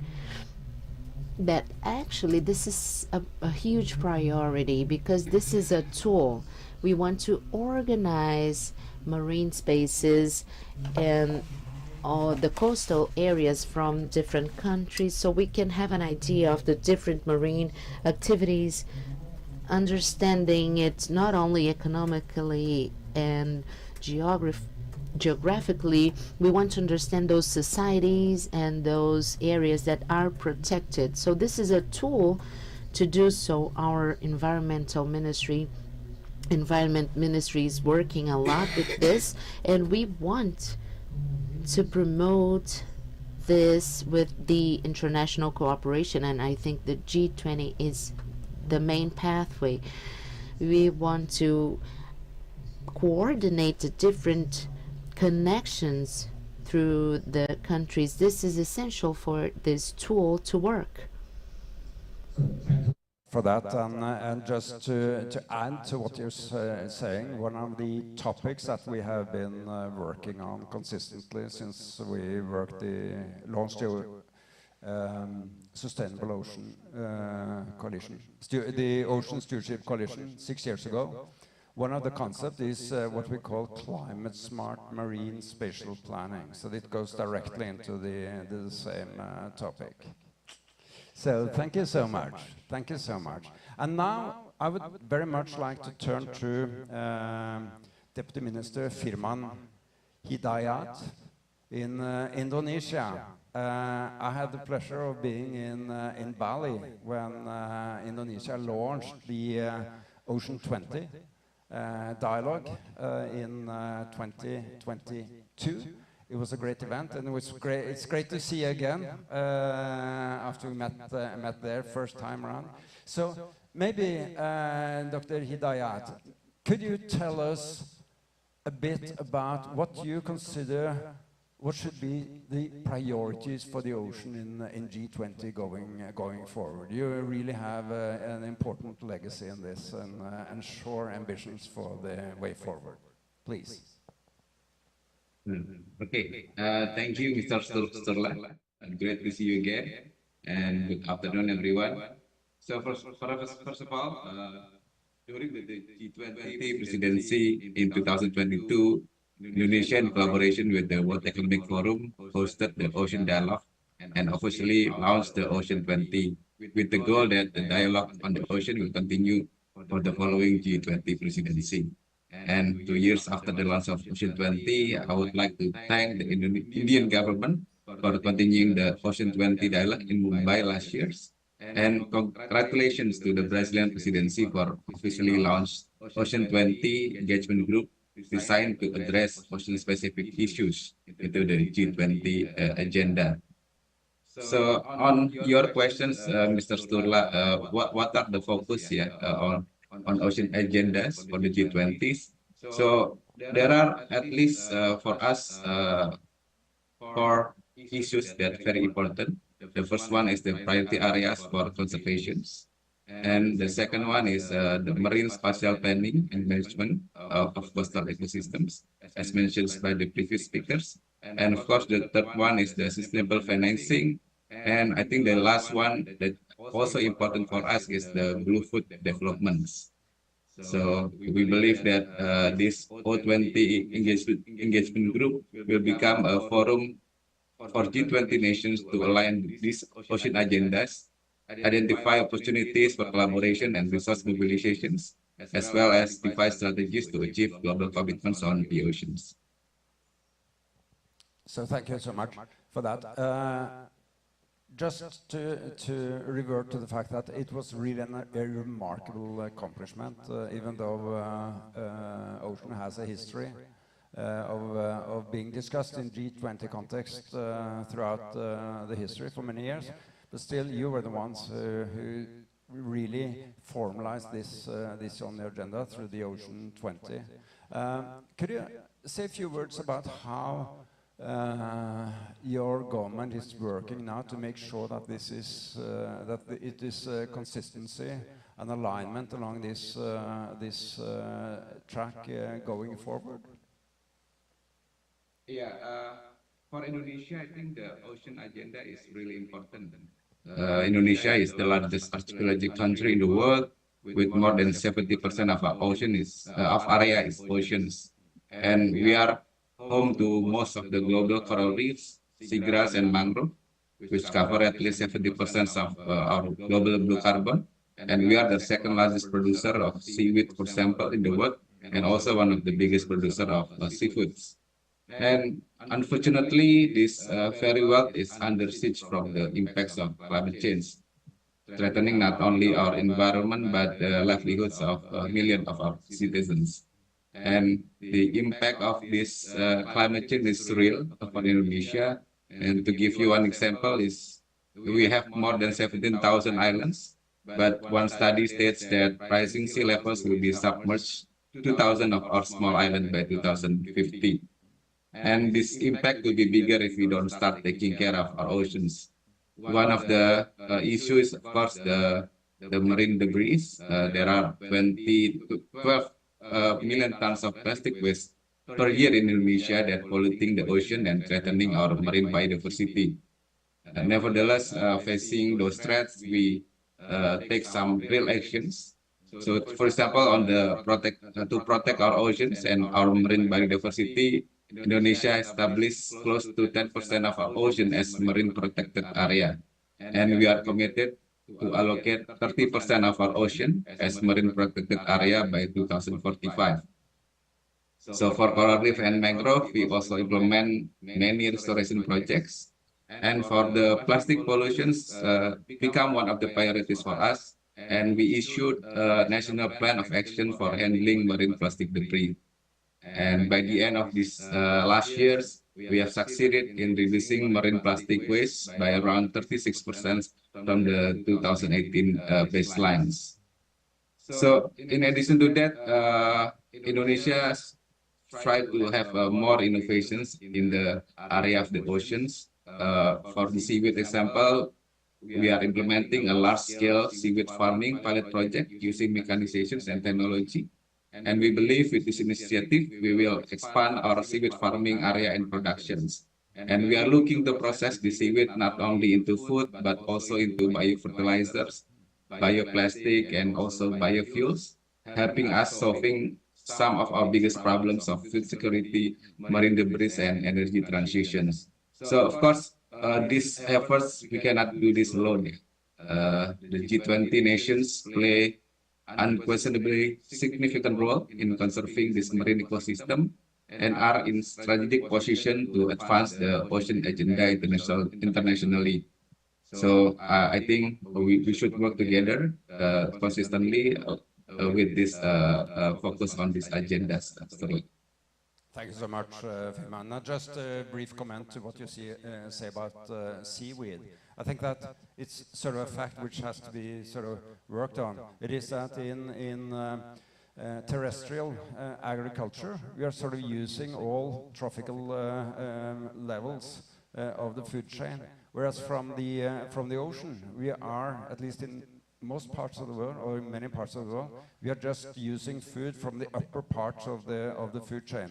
It's fish, it's marine mammals, but we really have to move down in this food chain to be able to feed the growing population. So seaweed will be one of the answers to that. And I'd like to commend the work that you're doing in that field. I've seen it firsthand, and it's very impressive. So thank you, Firman. Let me now turn to the next country, following Indonesia, was India. India, of course, big continent, long coastline, the world's largest population as of a few months ago, and I guess that ocean is important, even though it hasn't on a global scale been devoted the attention and focus and priority that it would require. But during your Indian presidency, ocean was on the agenda, and you gave it a new impetus and new force in the work. So may I invite you, Mr. Surai Yadav, to explain why is ocean important to India, and how did you address this in your chairmanship? Please. Good afternoon, everyone. Thank you so much for giving this opportunity. May I share my presentation? Just a few slides, so just to give an overview of Indian presidency.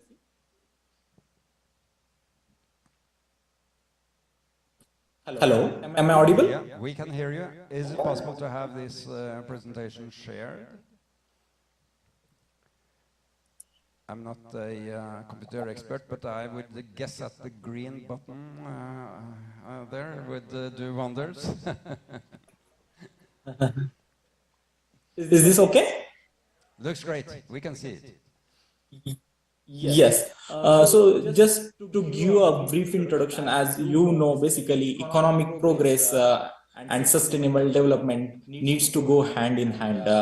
We cannot have one without the other. So that was the focus of India's G20 presidency as well. As you say,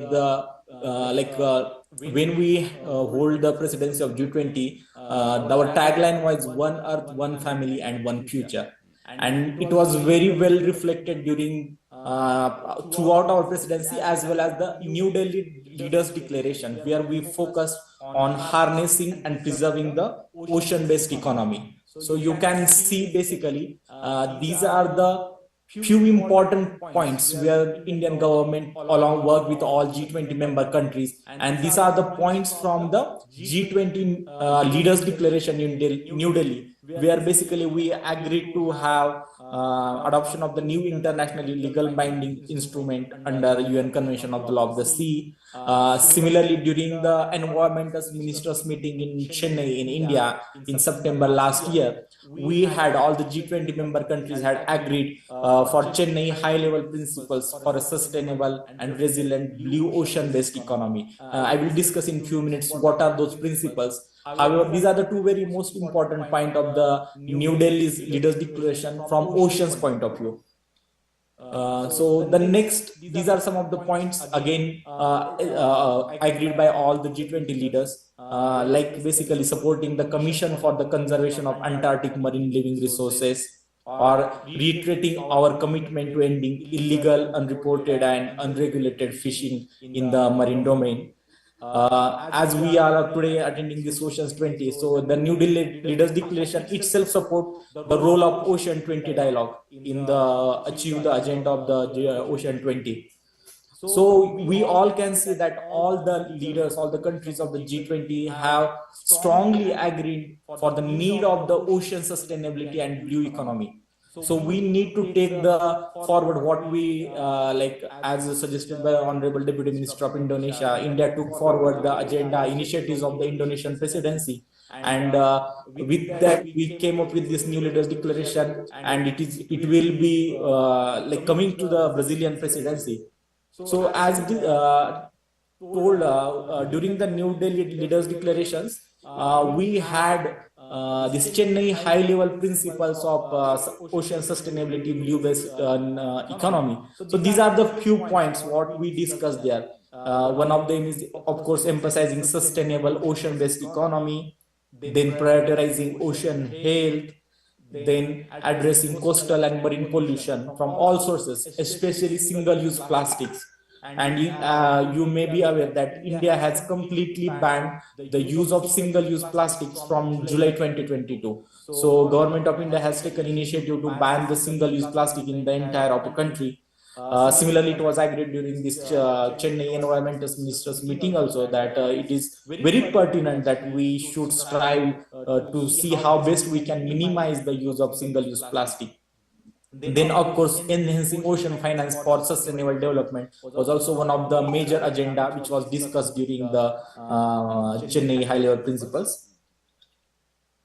So now, just to come to the conclusion of the presentation, what are the way forward? What we think as a country, as a member of a G20, what we think could be some of the way forward.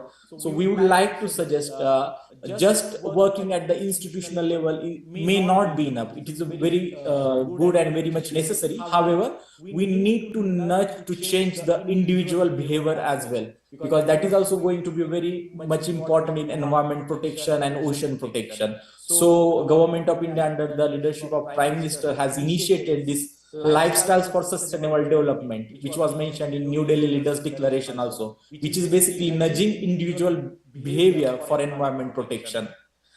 Similarly, as discussed in New Delhi Leaders Declaration and Chennai high-level principles, one of the principle of government of India is climate action must follow the principle of Antyodaya, which is basically it should ensure rise and development of the last person in the society, in the country. So it may not be limited to certain regions, but what we need to strive, considering the ocean sustainable development, is basically the prosperity should reach the last person in the society. So that principle we will also follow in.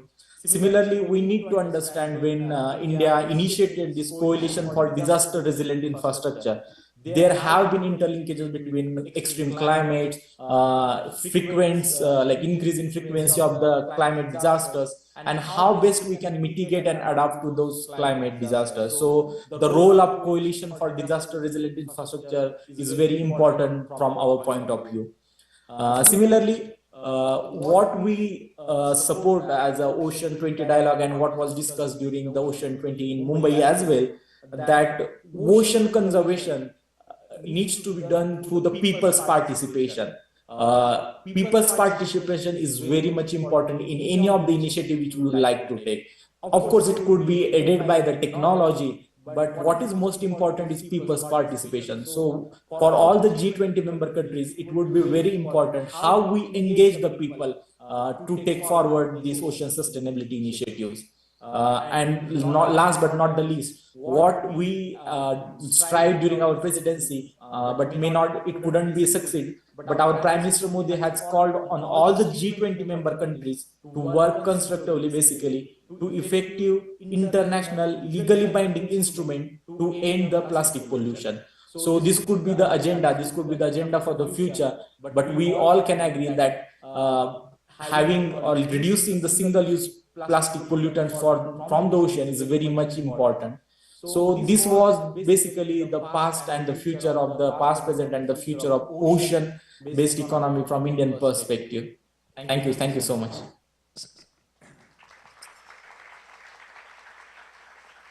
Thank you so much, Dr.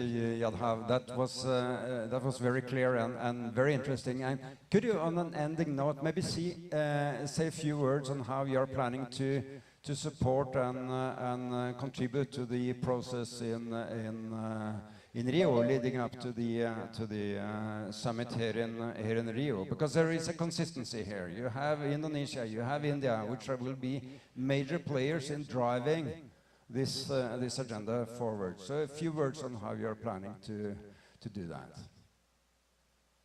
As you know, basically the government of India during this foreign ministerial meeting also reiterated our support for the Brazilian initiatives for the G20, especially its initiative on sustainable development, fighting poverty and hunger.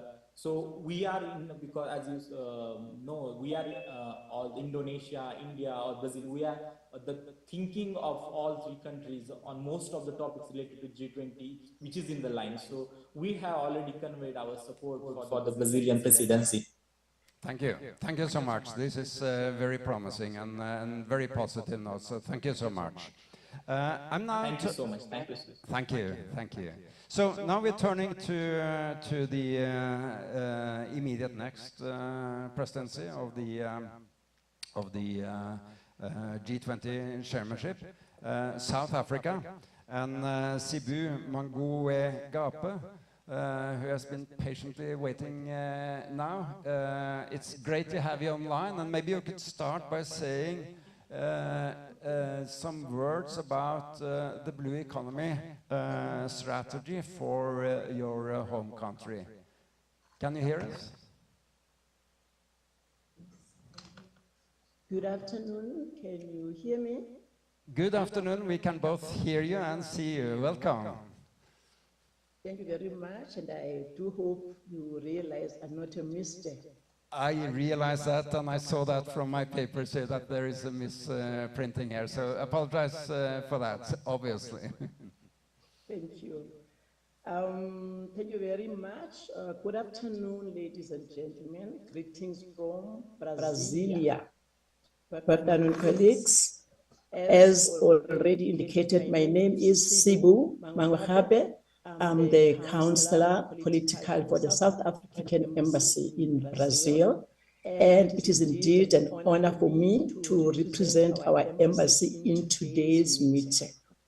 And we are grateful as an embassy for the organizers for arranging this important event. South Africa, as incoming president of G20, would like to convey our appreciation to Brazil, the current president of the G20, for launching the Oceans 20 group, which gives attention to ocean-specific topics in support of the G20 agenda.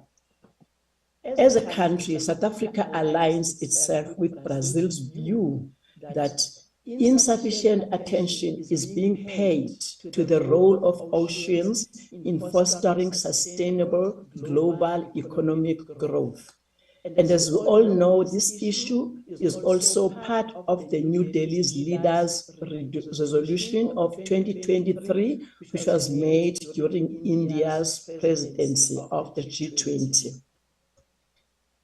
Colleagues, what I would like to stress on our side is that our oceans play a vital role in the supply chain and provision of renewable energy, in giving opportunities for leisure, for recreation, for culture, for ensuring food security, for tourism, and most of all, for the livelihoods of indigenous communities. This fundamental role of our ocean needs to be a firm part of G20 discussions. This is particularly important in the context of ongoing international initiatives such as the UN 2030 Agenda for Sustainable Development, the SDGs, especially SDG 14 on life below water. This today's topic is important to South Africa because South Africa is a country where 3 of the world's oceans meet: the South Atlantic, the Indian Ocean, and the Southern Oceans. And as we know, South Africa is also endowed with a magnificent world-famous coastline that is home to a vast variety of unique species, just like India, Brazil, Indonesia, and other countries. Our oceans also support many millions of livelihoods, as well as important industries, including tourism.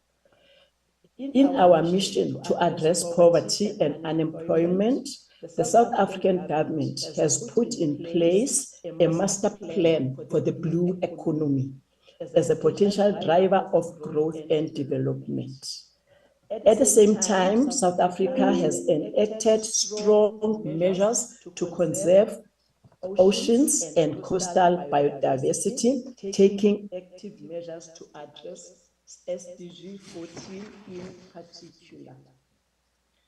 Regarding our measures to conserve our oceans and coastal biodiversity, South Africa is a signatory to the UN Convention on Conservation of Biological Diversity, and currently 15.5% of our marine and coastal waters are under protection, offering support to 90% of our marine ecosystems. I would like to conclude like this, ladies and gentlemen. The tragedy that is affecting our oceans reaffirms the importance of an urgent multilateral solution to the climate crisis. South Africa is deeply committed to fighting climate change and has made ambitious commitments in this regard. As G20 countries, we have a responsibility to reverse the tide on the serious crisis confronting our oceans. We also have a comprehensive blueprint for action in the form of SDG 14. It is upon us to redouble our resolve, our commitment, efforts, and resources towards this critical goal. We, therefore, as a country, are calling on all G20 governments to recognize the critical importance of a healthy global ocean and a resilient marine ecosystem, and address climate change and biodiversity loss to protect life in our planet. This is therefore a call on G20 leaders to make concrete commitments towards ocean protection. I thank you.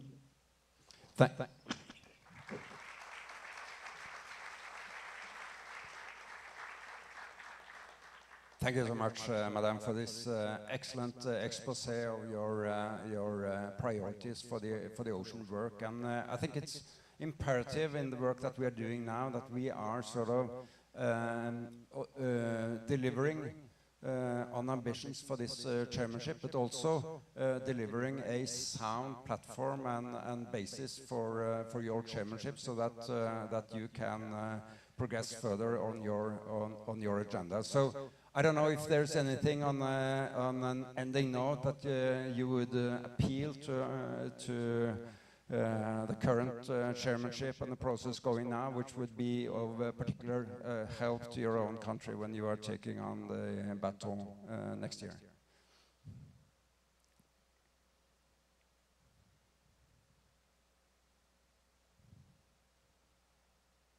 We cannot hear you.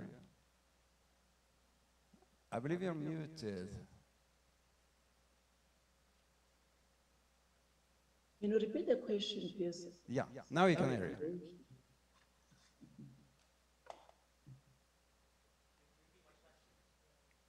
Sorry? Okay. So the question was, is there anything in particular that you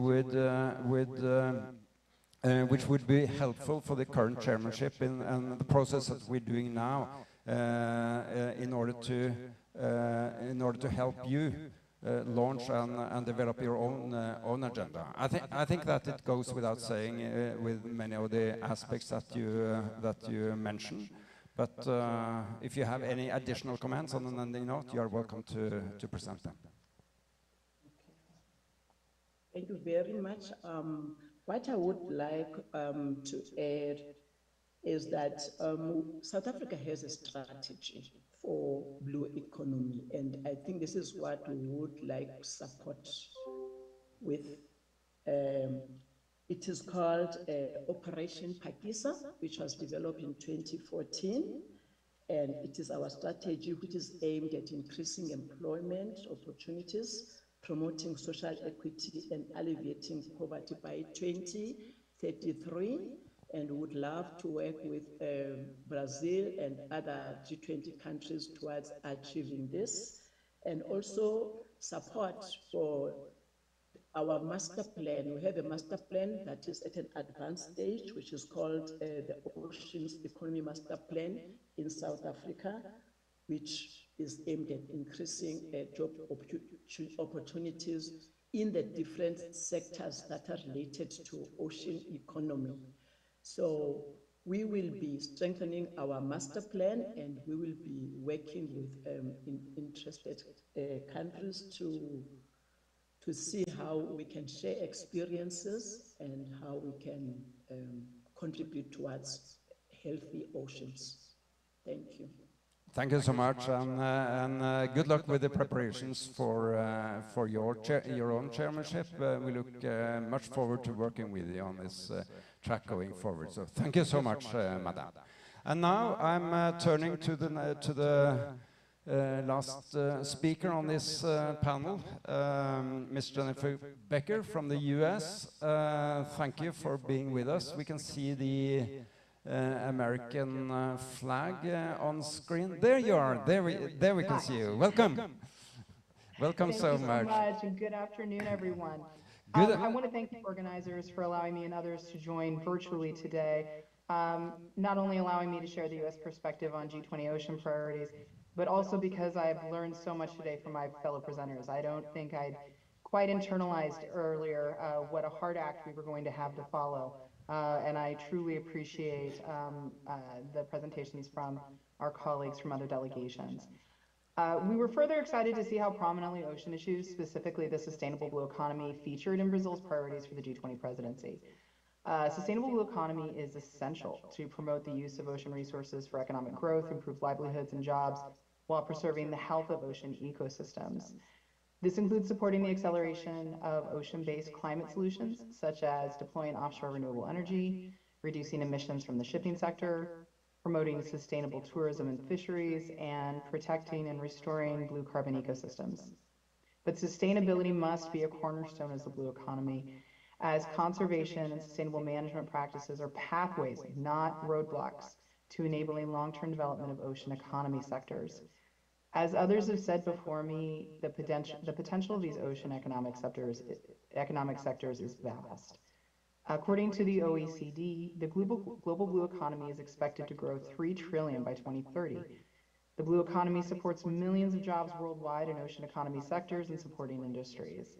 And there's increasing momentum to harness and build the blue economy in countries around the world. This is true in the United States as well. We are deeply invested in the blue economy.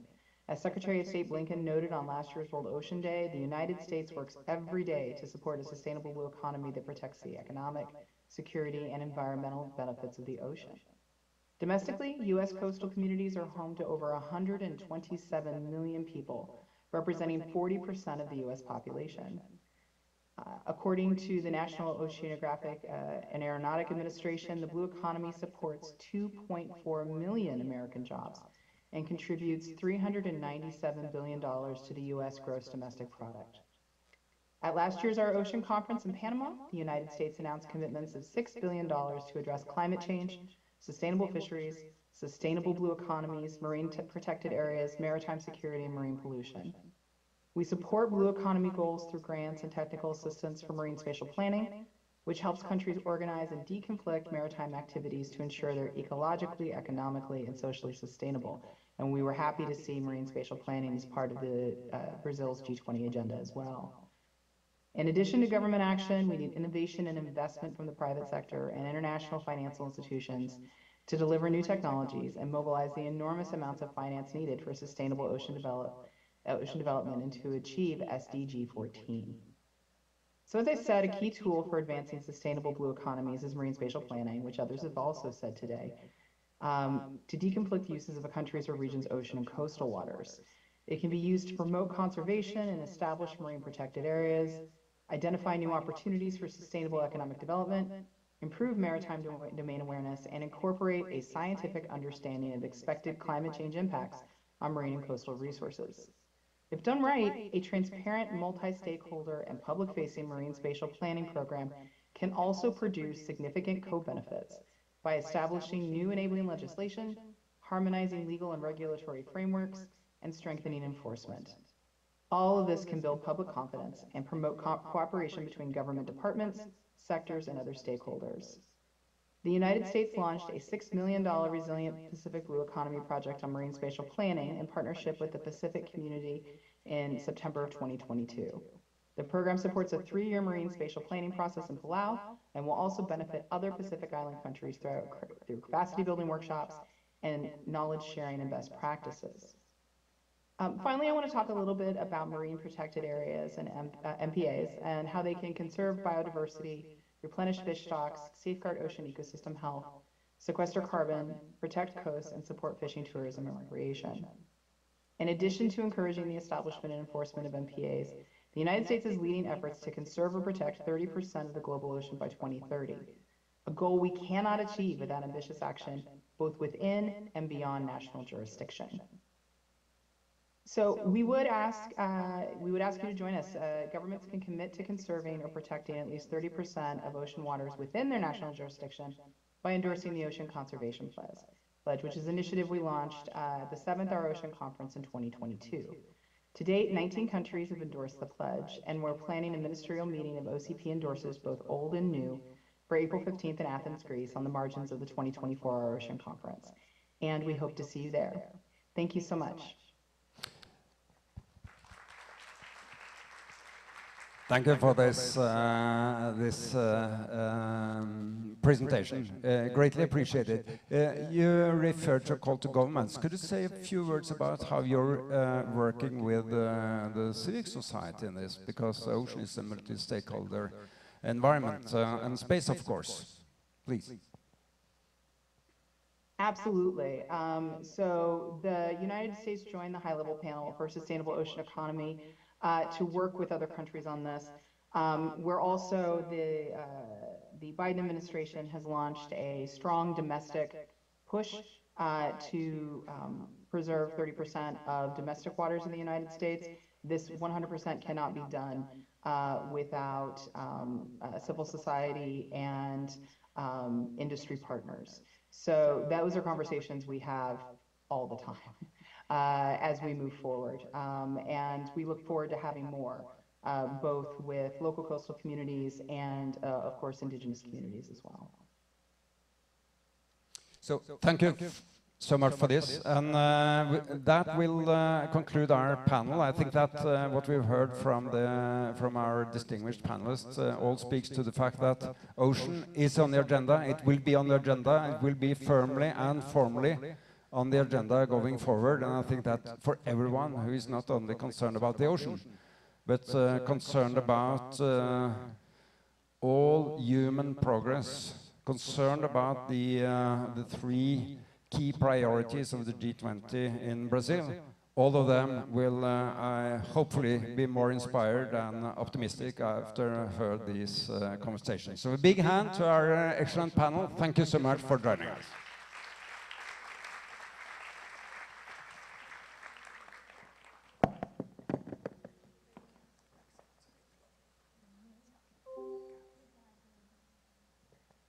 Thank you, Sturla. Obrigado, Eden. E agora, por conta do... Because we have a big delay right now, we have our coffee break. Thank you so much, everybody. Let's come back at 4:30 so that we can move forward with our sessions. Thank you so much, everyone. Bye-bye.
without oceans. There is no continent without oceans. We're seeing the climate consequences here.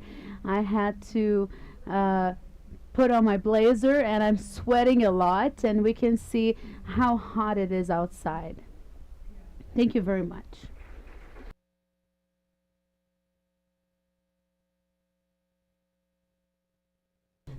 Exciting to see BNDES, stepping in this blue space. There is, global action already with your colleagues from the Asian development banks, the European development banks, and we also in the US and in Africa as well. There's really increased interest for blue economy, blue solution from development finance. So really keen to work with you in this space and create this global network of blue initiative from the MDB's development finance side.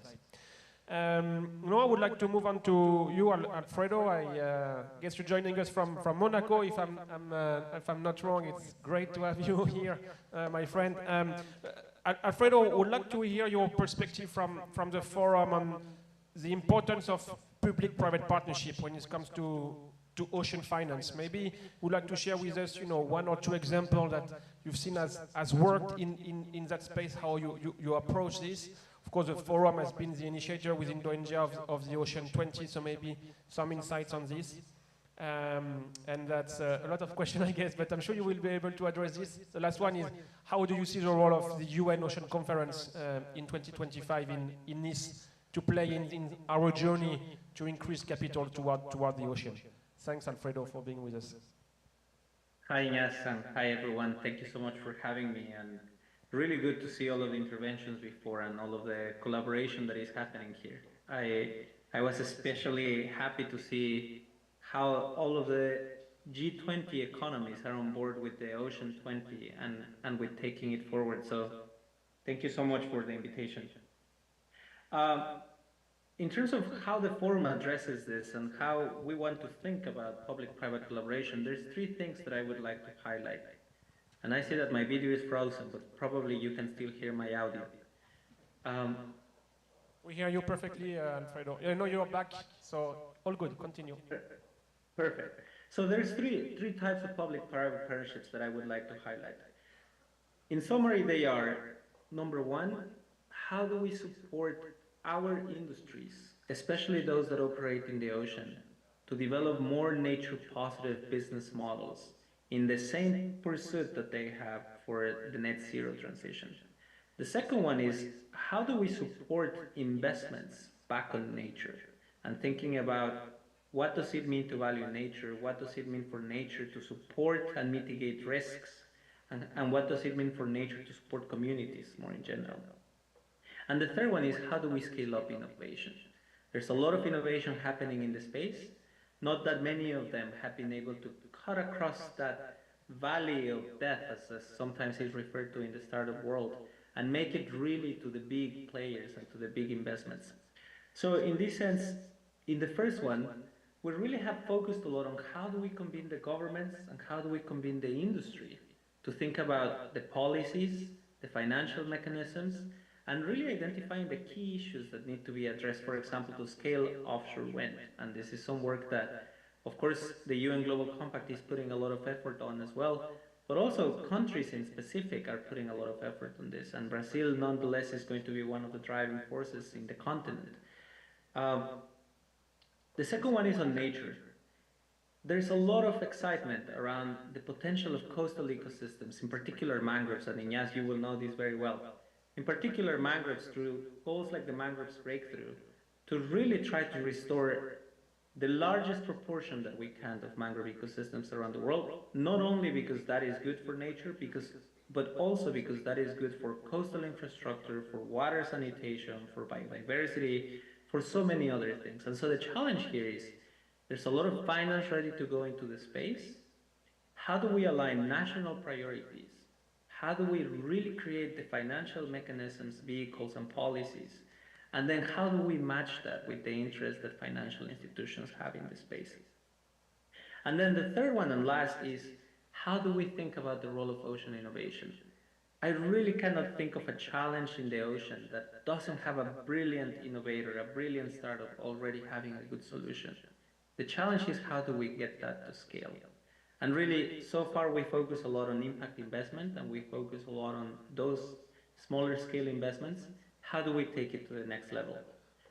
And just to finalize on your question, it was a long question, sorry, it might be a slightly long answer. But how do we get to UNOX 3 and how do we get it done by then?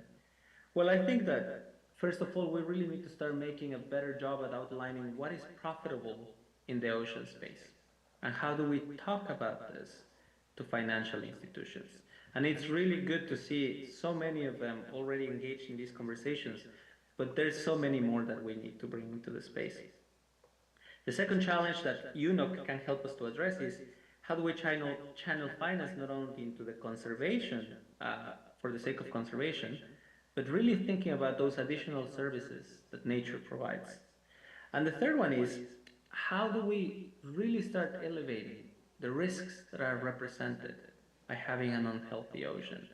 And how do we attach that to just balance sheets that financial institutions look at to really start recognizing explicitly those risks and to start thinking about the strategies that are needed for addressing them?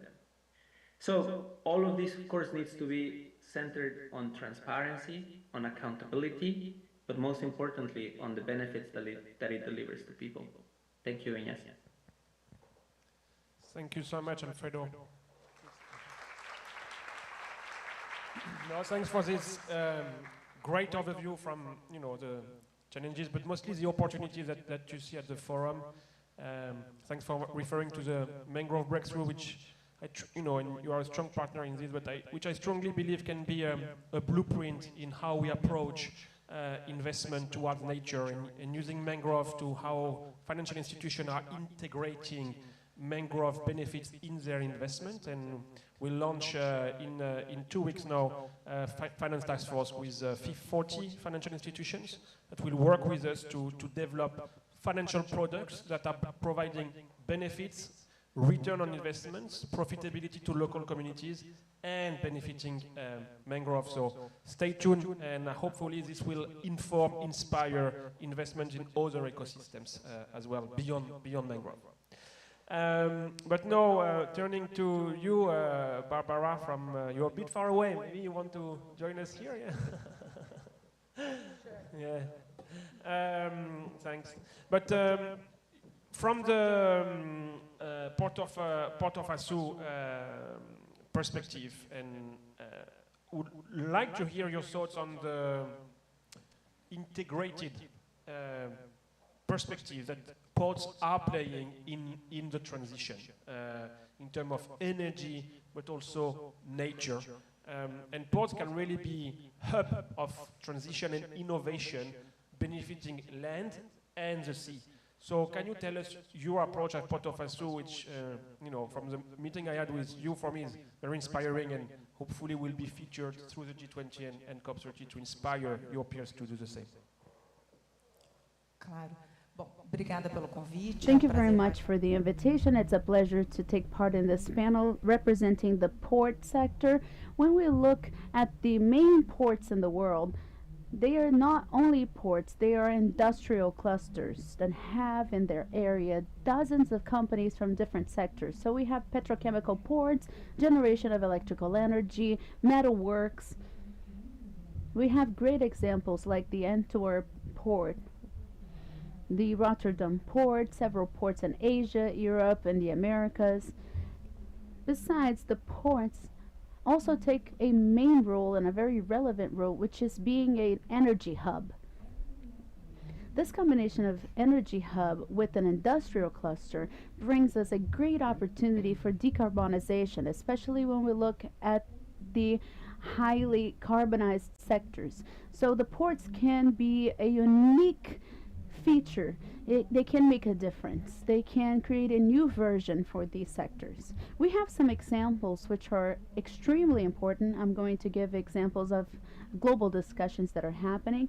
When we look at the decarbonization of metalworks, for example, the production of HBI is essential to decarbonize metalworks. So it can be produced within the ports, within the clusters, and within the steel industry, and the production of HBI and hydrogen practically zeros the CO2 emissions. So it reduces a lot the emissions in the steel industry. When we look at the maritime sector specifically, Brazil has a huge opportunity because the maritime sector nowadays responds to 90% of the global trade. So if we look at this in this room, I'm sure that people who are here in this room have been through a ship. Maybe raw materials or the production process has been through a ship. The maritime industry responds for 3% of the CO2 emissions. It is a global challenge. It has to be analyzed globally. So we have a great discussion, and Brazil has the opportunity to take the lead in this subject as the country of biodiesel. Brazil can be ahead. So when we look at an 100% decarbonized fuel, what the ships are going to use in the next few years is going to be a mix of fossil fuels and biofuels. So Brazil can be the lead. Brazil can be a big responsible for this change. When we look in general lines, these are great challenges. In Porto do Açu, the Açu port specifically, we have already initiated the few work streams. This year, we're going to make available renewable electrical energy for all ships, all vessels that are anchored in the port. So it means that when the vessels are anchored, they're not burning fossil fuels anymore. They're using renewable electrical energy. This is the minimum. It's still the beginning of a series of initiatives that may happen. Something else very interesting that is under discussion is the creation of green corridors, maritime routes between ports that are going to connect ports around the world where you have low carbon fuel available for the vessels. So this discussion is already happening among several countries. In Açu port, we have been discussing with other ports in the world for the creation of this green corridor. So our idea is that this fuel is produced in the port itself.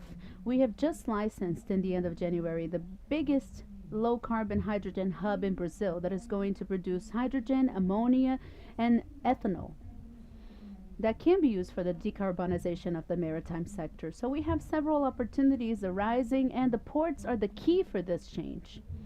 When we look at the blue economy, it brings us an excellent opportunity for Brazil to be the lead and to develop new investments. Thank you, Barbara. And, I find that fascinating how you, Port of Açu, and the role of ports is basically the illustration of what the three of you covered today, which is about taking a systemic approach to tackle the issue. It's not going to be one sector alone, siloed, that will be able to deliver. We need truly collaboration. It's a word we keep using, but I truly believe that the example you gave on ports, and also yourself, Alfredo, and your reference as well from BNDES on the importance for collaboration in the national territory of Brazil, in Brazil, really speak about this need for systemic approach and collaboration and the importance of breaking the silo. So this is an outcome that we will take forward as a recommendation towards the G20, most certainly. The last point I would like to make in conclusion is today, certainly we have not been able to hear from the big finance players themselves, right? Of course, BNDES is playing an important role, but there are other private investors, equity, insurance sector that needs to be part of this discussion. And you can surely count on the UN Global Compact and the World Economic Forum to bring this voice in the preparation of the Ocean 20. This is a priority for us. So thank you all for your attention, and to you for the presentation. Thanks, Alfredo. Thank you, everyone.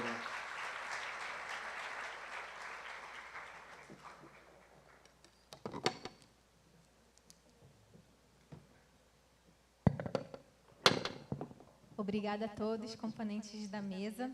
Agora nós vamos Well, passar. now we are moving forward to our next round table. I would like to invite our moderator. He's going to talk about the Ocean Climate Nexus. The moderator is Janice Trotti Dohat. She's the Director of Infrastructure and Operations from INPO.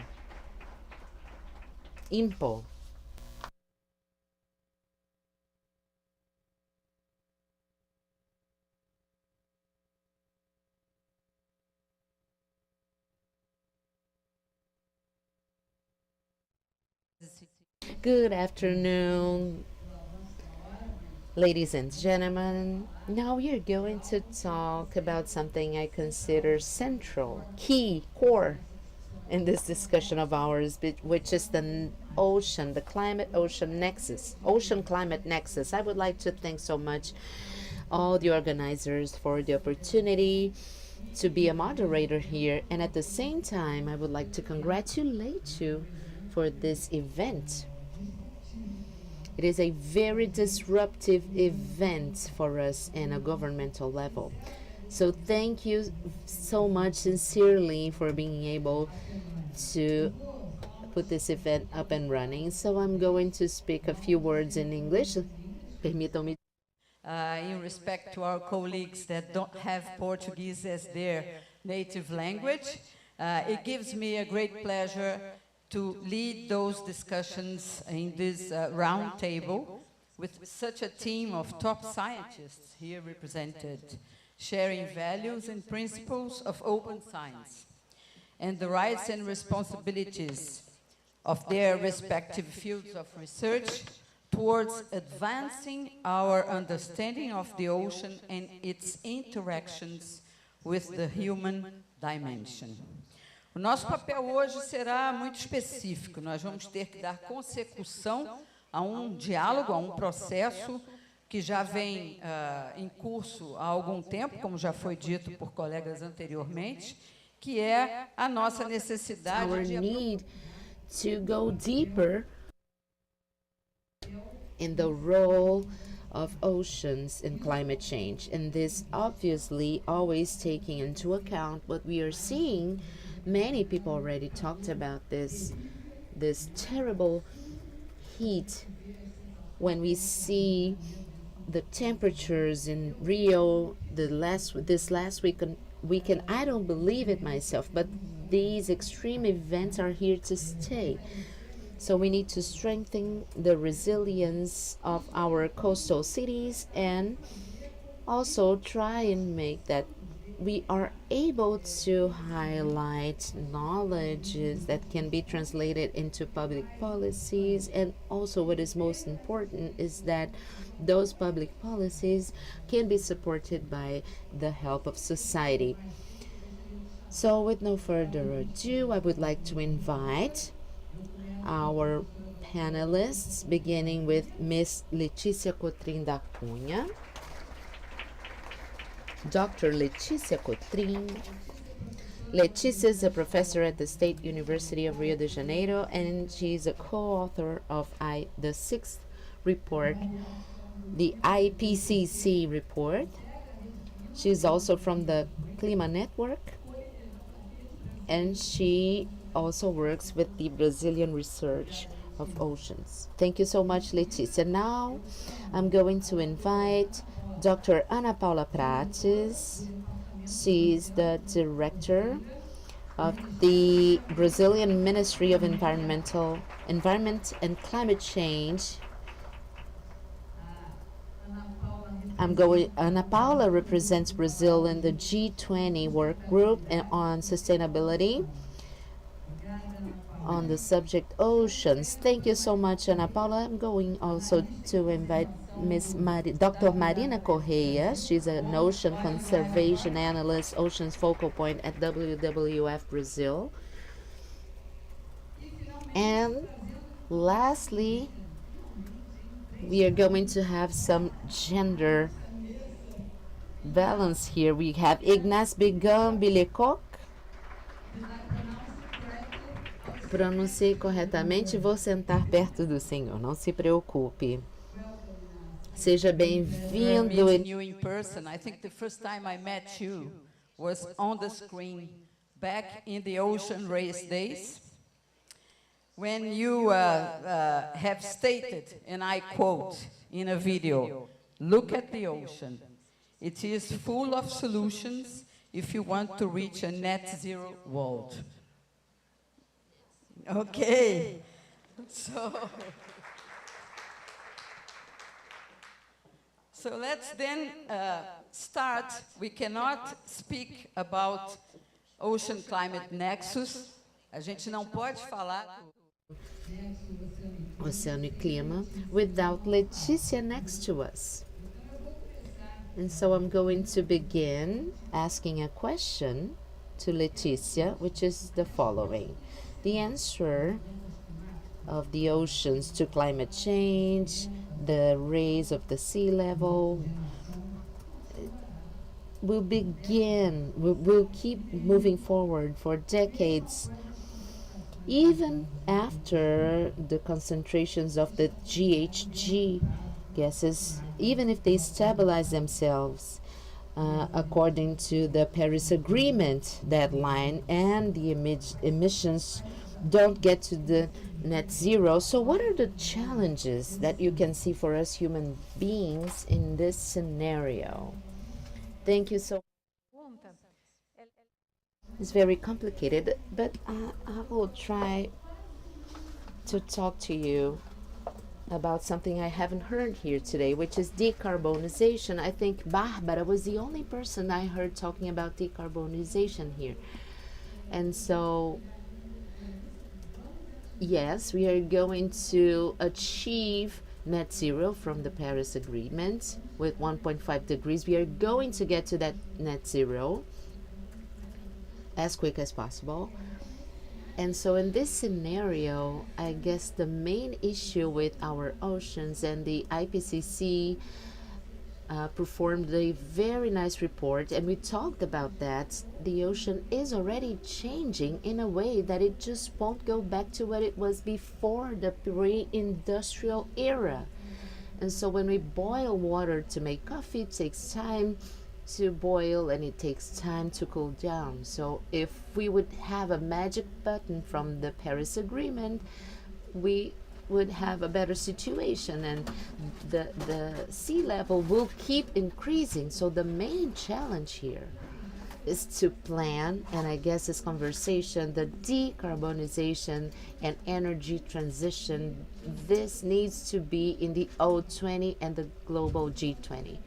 Otherwise, we are going to pay a high cost of adaptation and mitigation. Although we are protecting some areas here and there, if we don't stop those emissions, the GHG emissions, we won't have anything else. We are not going to have the Amazon forest, the mangroves, the corals. So we are already losing. If we comply with the Paris Agreement, then we need to get there, because the ocean is getting really, really hot. Our colleague from the UN Compact, he said how the ocean is absorbing heat, and up to this day, only 2%, 3% is hitting the atmosphere. Can you imagine if we didn't have oceans? So we have big challenges, and I would like to see this conversation happening. We have the green fund, let's create a blue fund. This is a challenge to align all those policies, but I think the G20 needs to do something, because if we get the entire coastline of all the G20s, we are going to see 80% of the worldwide coastlines. So I guess the time is now for us to act to avoid an even higher cost. Otherwise, if we don't stop those emissions, if we don't have an energy transition, we are not going to get ahead. Thank you so much, Letícia. We'll be back with Letícia. Now I'm going to pass the floor to Ana Paula. It is so nice, Ana Paula. I'm so happy that the ocean is one of the priorities, the G20's priorities, and since you are ahead of those subjects in this agenda of our federal government, which is the Environment Ministry. But can you tell us what are the priorities established by Brazil in this context regarding climate and ocean, the climate and ocean relationship? Thank you so much. Good afternoon. It's so nice to be here. Thank you so much for the invitation. Congratulations on organizing this event. Congratulations. It is really nice. And it's really nice to be invited here to be together with you, because I guess the G20, like many people said here before, it seems so close. It seems that it only belongs to the government. And the O20, we can see a lot of engagement, social engagement from the civil society. This is really nice. So I would like to thank you and congratulate you. After what Leticia just told us here, speaking very clearly about all the challenges and those bad news that we have to face, we have a notion of challenges. This is something I always say. So it was really interesting in the beginning of President Lula's administration, when we had the ministry, the Environment Ministry, and with the National Secretariat of Climate Change. The idea was to understand this issue, because we used to have ocean conservation in one hand. On the other hand, we used to have the coastline conservation. They wouldn't talk to each other. And 1 year later, so many people ask us, but what about the ocean? Why is it in that secretariat? Yes, because maybe 71% of our planet, and it's the biggest climate regulator. We need to work together. Otherwise, we are doomed. So we have all these ideas. We have a small group, but thanks for the partnerships we have, we were able to understand a few priorities. Among them, we have the recovery and conservation of the most vulnerable ecosystems, which are mangroves and the corals. We are still going to have a final report at the end of the year. If everything works well, we are going to have a new strategy. And we are going to have another strategy to fight plastics in the ocean, with a cooperation agreement with UNGC Chair. Then we have governance. We have to plan a lot of governance in this marine and space planning. Nobody was talking about decarbonization, and we are now talking about the space marine planning as an instrument for decarbonization, because everybody's saying let's decarbonize, but how are we going to do that? With wind power, with offshore, but I'm going to need an electrical car, I'm going to need batteries for the wind power. Where am I going to get it? From the sea, from the ocean? So that's not the thing. We are not going to keep talking about that if we don't have space marine planning. So that's exactly what we have to do. We have to minimize the impacts that are still going to happen in the ocean.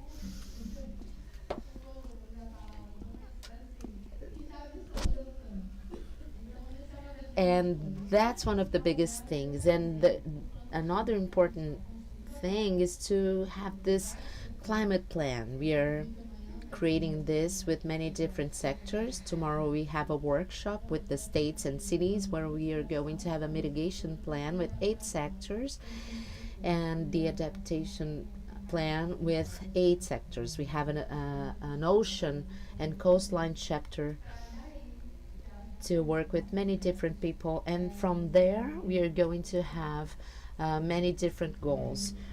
So that's about it. I know you guys are in a hurry, so we don't have we don't have much time to talk about this, but it's okay. We are on time now. Thank you so much, Ana Paula. And now I'm going to ask. What has been the progress in the recognition of the ocean in the climate COP process? I mean specifically, what is our collective ambition towards COP29 and COP30.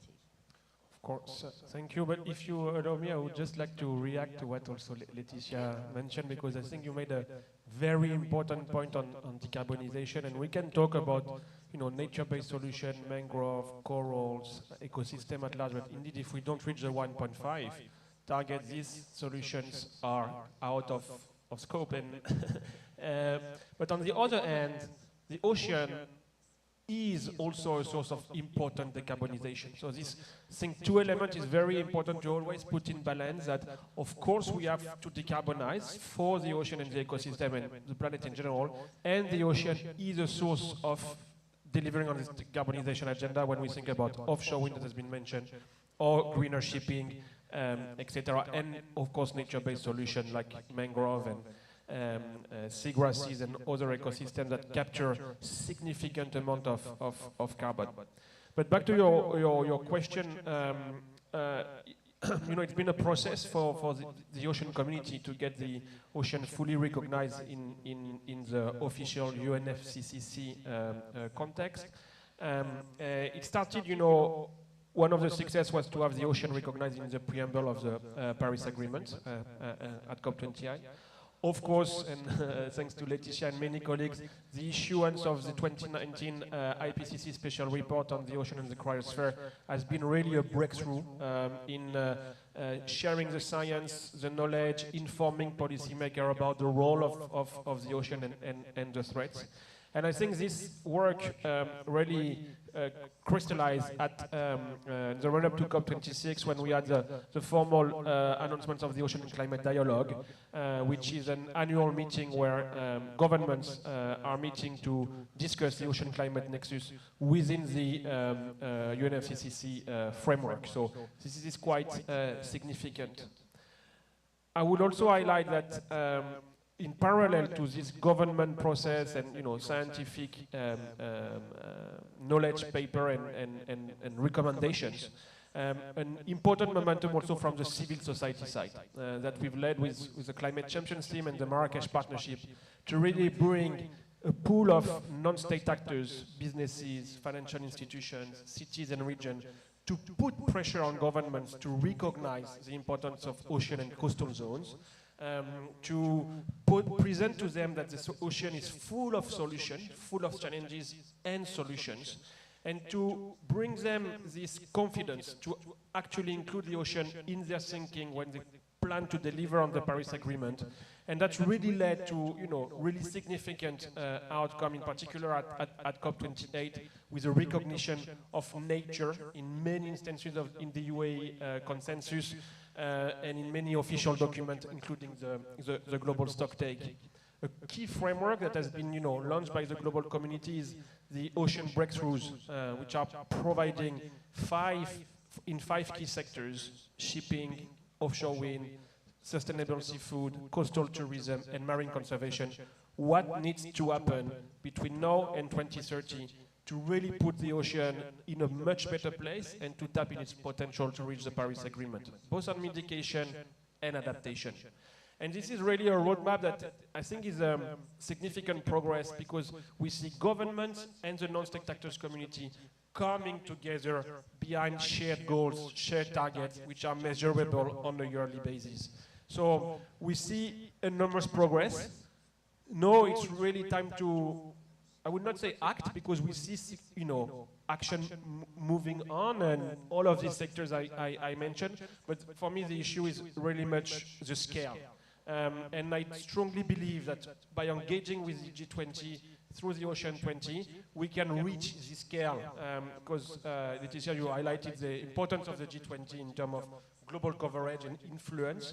And this is a moment where we can make a difference through this effort in Brazil and in the coming presidency. Thank you very much. Talking about, falando de talking about nationally determined contributions, as mentioned by Ana Paula, I would ask Mariana, what about the Brazilian NDCs? Marina, what about the Brazilian NDCs? Do they already include oceans, or we still have some road ahead? Thank you very much for the question. First, I would like to thank you for the invitation to be here. It's very important to be in a historical moment for maritime conservation. I have no words. Before I talk about the inclusion of the ocean in the Brazilian NDCs, I would like to talk a little bit about the reason why including the ocean in the NDCs. And for those who don't know the strong agenda, to get to know what is the Paris Agreement and what are the NDCs, because it's not always obvious. So I'd just like to bring an overview. First, the Paris Agreement was signed in 2015, and it brings ambitious goals to limit the increase of temperature in 1.5 degrees. The NDCs are an instrument that translates these goals into actions through the national strategies. So why including the ocean in the NDCs? The ocean covers 70% of the earth, and 3 billion people depend on the ocean. So it's a little strange to think about fighting against climate change while ignoring all of this. It's 30% of the earth. So I think besides everything else that we talked about, that makes it obvious why we should include them. And something else that's important to remember is that when we talk about nature-based solutions or seacoast and maritime ecosystem-based solutions, we're talking often about creating or implementing protected maritime areas and restoring them. Of course, there's a lot in terms of innovation, but there are things that we know that should be done, and we should do them. The NDCs must be a place where this happens. It's worth saying that the climate actions based on the ocean are not 100%, can be 100% replaced by emergency measures that are to be taken by the governments, as the professor said. So we still have to talk about oil and gas phase out, we still have to talk about low carbon economy strategies, but the ocean-based NDCs are opportunities, and they are necessary for the countries to increase their ambitions and respect the Paris Agreement. And moving back to Brazil, the answer is really fast. The answer is no, the ocean is not in the Brazilian NDCs, even though we have a seacoast and maritime area that is the size of India and one of the points with the highest biodiversity in the global south, the biggest area of mangroves in the world. The ocean is not included in our NDCs. And I'm very happy that we are in a process of reviewing the NDCs nowadays, as Ana said, and she will elaborate on that. And we have the opportunity to include the oceans in the NDCs. And we are in the process of supporting the oceans because we believe that it will only work if we do this together. Thank you. Thank you very much.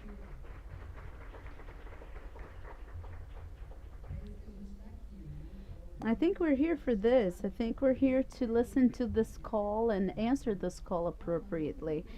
We are doing well with time, but I'm going to ask us to accelerate a little bit so that we can have the possibility, a bigger possibility of discussion. Leticia, I move back to you. Since you gave us these bad news that there's not a lot to do, we have to adapt. So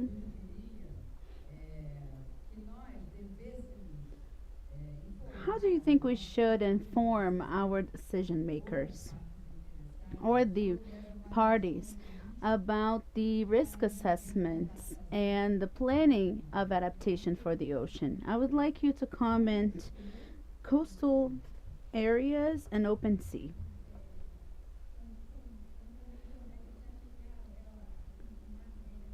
We think that the sea is the same everywhere, but the sea is different. The G20 sea, so to speak, is a challenge. We have high latitudes in the north and in the south, tropical area, equatorial area, and to understand and be able to have these instruments, we need observation. We need to understand how they work. We need to understand the extensions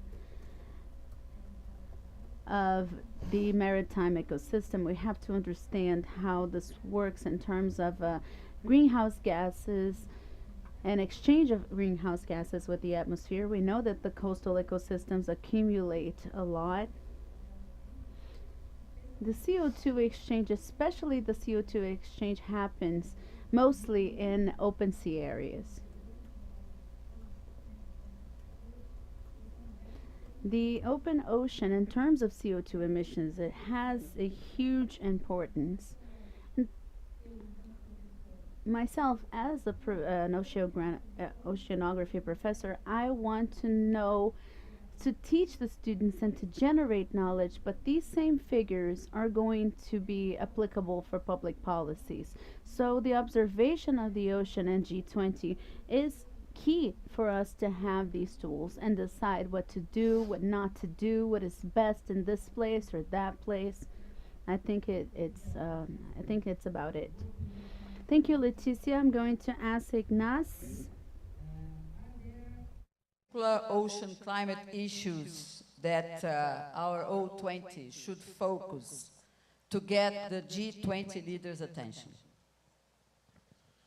Yes, I think, and it's been mentioned by Ana Paula, but for me, a key element to move this ocean climate agenda forward is the importance of marine spatial planning, or we can call it also sustainable ocean plans. Because if these are well done, they, first of all, provide an opportunity for the governments at the national level to create connection between ministries and civil society organizations and businesses to discuss what is our collective strategy for the ocean. But it's also an opportunity for investors to look at the country and understand what is the vision. And I think these sustainable ocean plans or marine spatial planning are not sufficiently used yet to provide a business plan for the ocean. And there is really an opportunity here to be able to provide to financial institutions, public and private investors, companies, ocean conservation organizations as well, obviously, a vision of what is the strategy of the country in the next 10, 20, 30 years. And this will give the necessary predictability to give confidence to the investors and the stakeholders to work with the country. And there are several countries that have done, an MSP or an SOP, but for now, I don't believe that they are sufficiently accessible. They are not sufficiently turned into a business vision that anyone can really understand. And for me, this is really an important foundation if we want to make this work really deliver.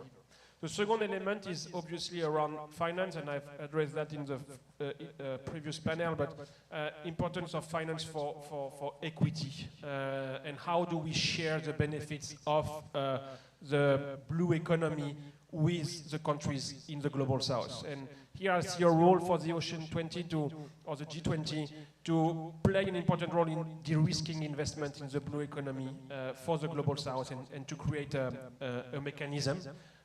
This is, for me, a critical element. And the second element that I mentioned, so I will not repeat, but the importance to mainstream ocean solution in finance in general, and that will go beyond the G20, but the G20 is an important platform to inform financial institutions that the G20 countries are looking seriously into the ocean. Thank you, Inas. Based on what we have heard globally, I would like to ask Ana Paula, who is riding the wave, the national wave, how are we updating the climate plan? And how is this integration between ocean and the climate changes happening in the scope of the climate plan? Because I think this is our biggest hit for us to get to COP 29, 30, and so on.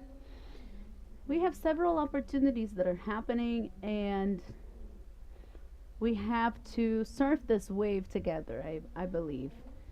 Not by chance, this year we are doing the review of the climate plan, and not by chance this year Brazil is at the presidency of G20.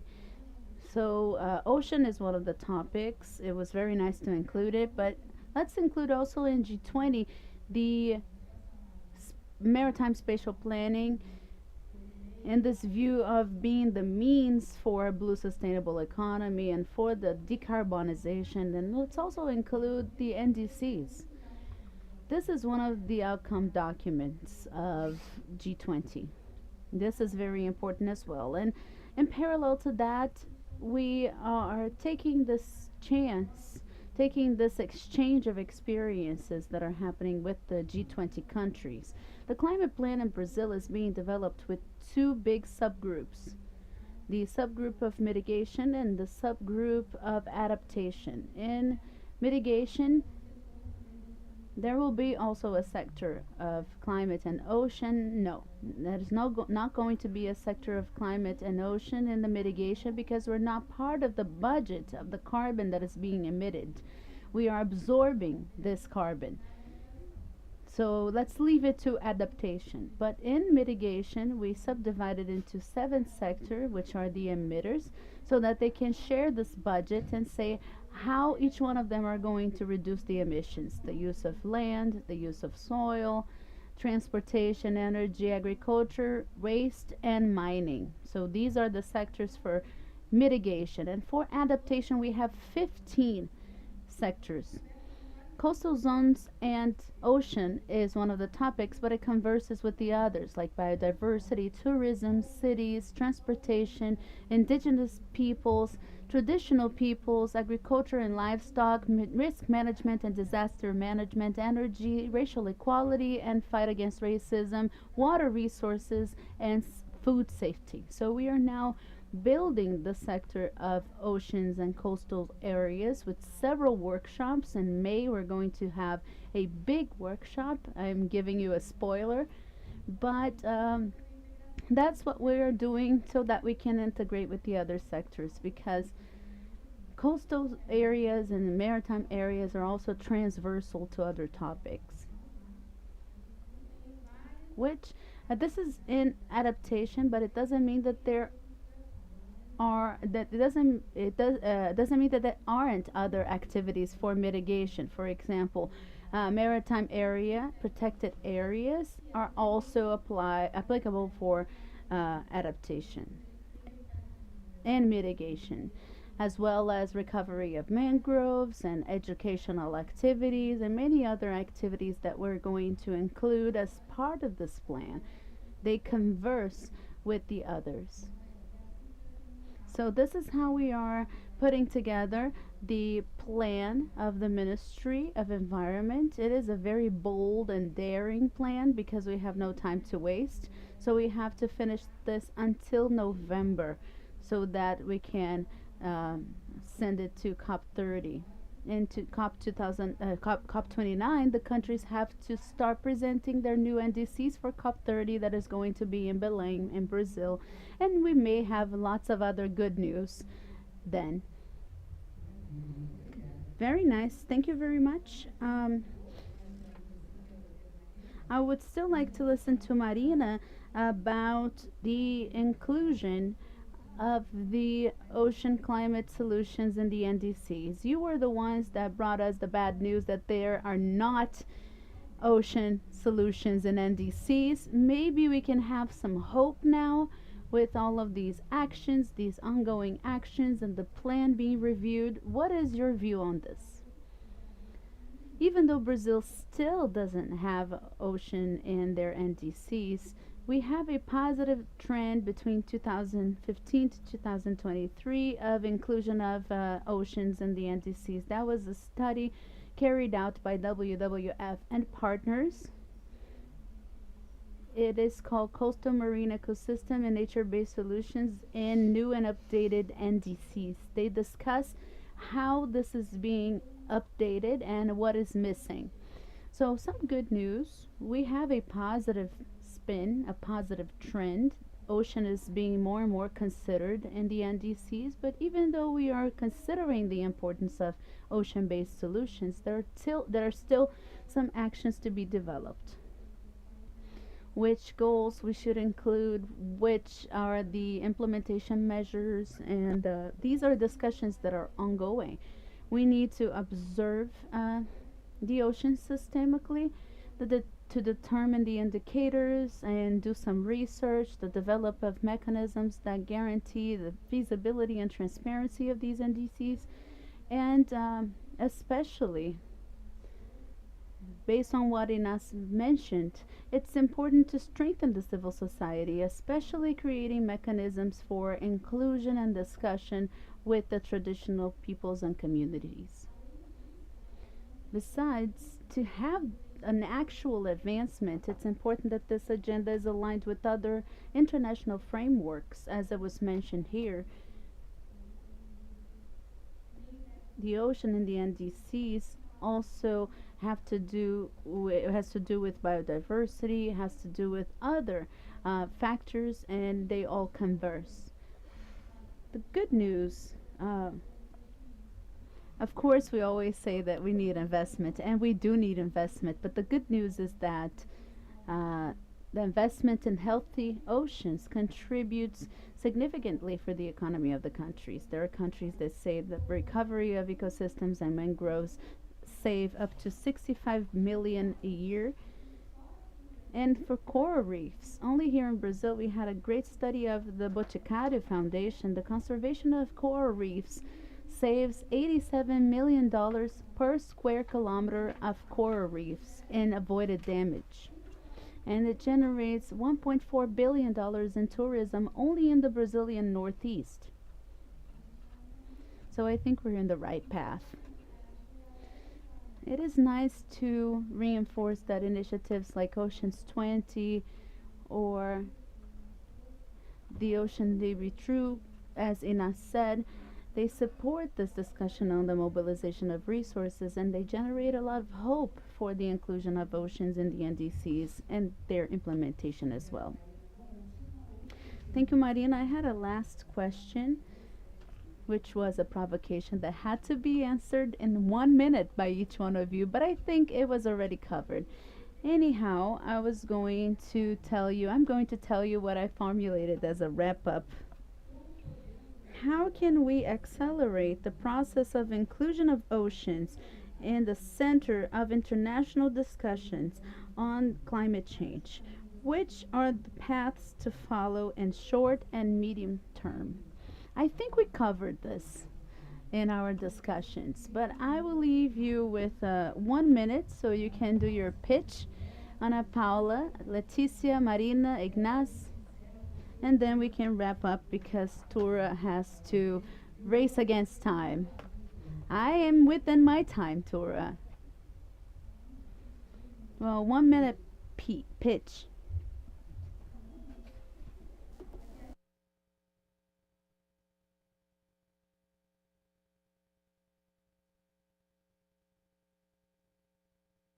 For this discussion, I think we need to talk about our planet and also talk about people. When we talk about climate change, it's because of us. The planet has been here for 4 billion years. We had a lot of meteors and the planet is here, but we cannot say the same for ourselves. So I guess we need to say G20, that's what we have to do for the people, with justice, with racial justice, with environmental justice, and this is why it needs to be in the G20. Thank you so much, Ana Paula. 1 minuto. Yeah, so I don't know where to begin, but that's it.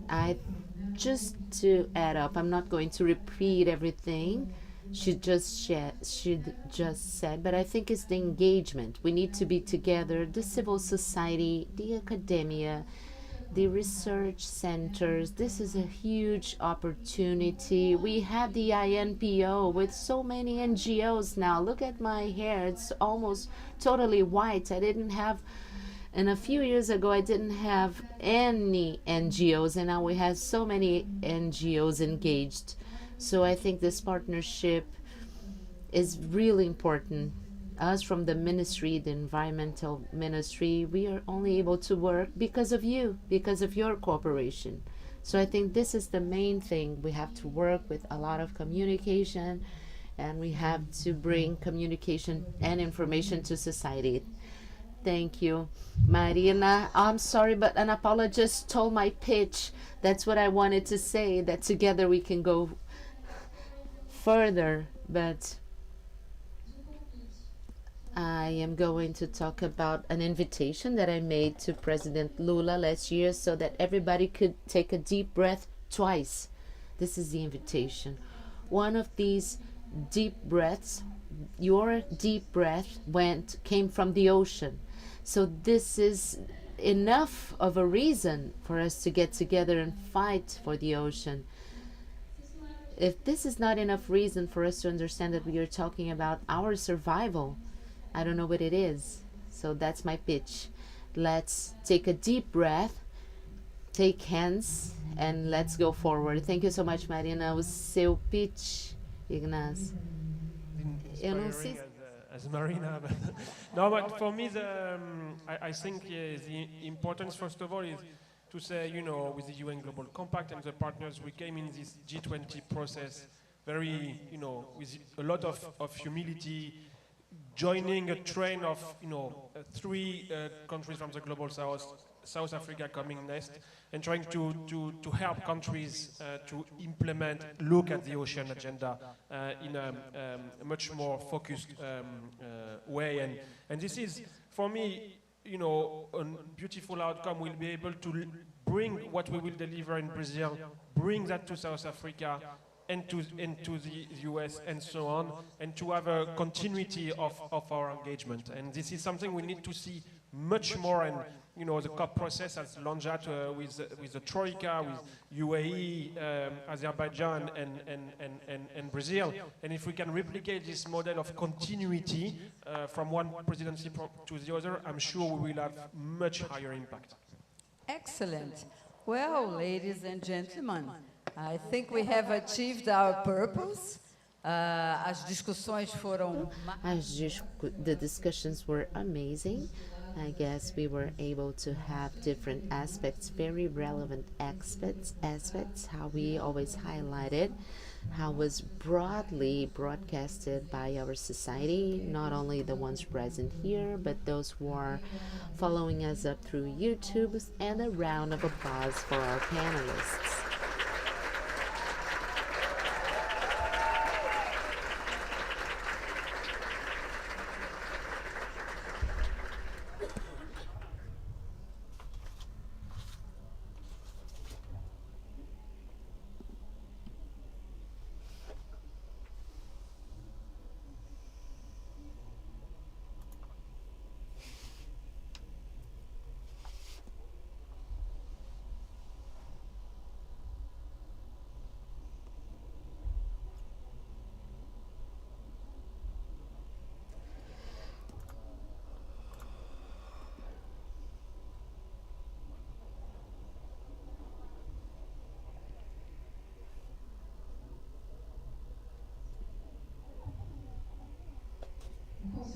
So moving forward to our next round table, talking about the main subjects that are going to be approached by the Oceans 20.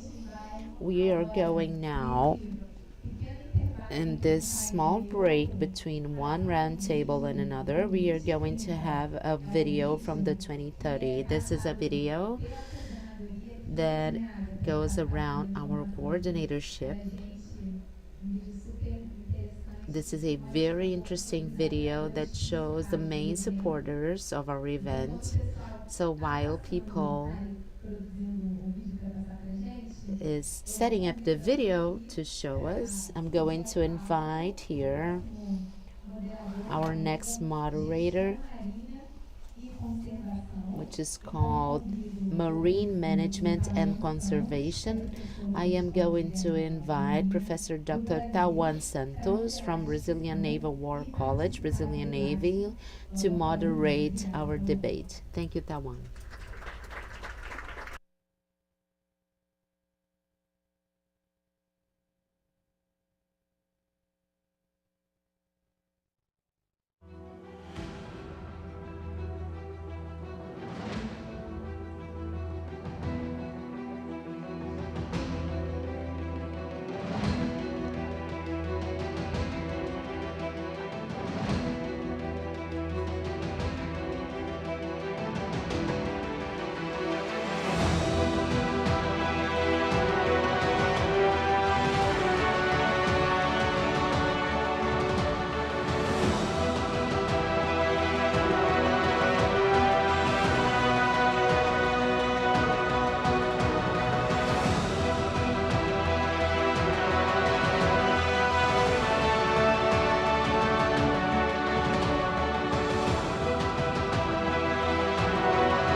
Obrigada. Paula, o palco é seu. Olá, boa tarde ou boa noite? Já nem sei. Boa noite. Boa noite a todas e a todos. Bom, a gente está na nossa última mesa. This is our last round table, and since we are talking about oceans and marine planning, let's take our last breath. I think this table will be able to wrap up everything that was previously discussed. So I'm going to invite our panelists, and we are going to have a very nice discussion about marine spatial planning and protected areas. We now have Flora McMorrin. She'll be joining us online, and also we have Rodrigo Carvalho. Then we have Marinês Scherer. She's from the Brazilian Ministry of Environment and Climate Change.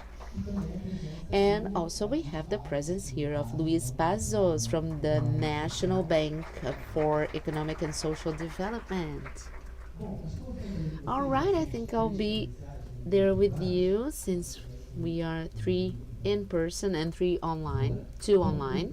All right, I took a few notes, and before we talk about our discussion, I think the fact that we are on the last round table, it is an opportunity to talk about our issues, but we are able to link all the issues we talked about today.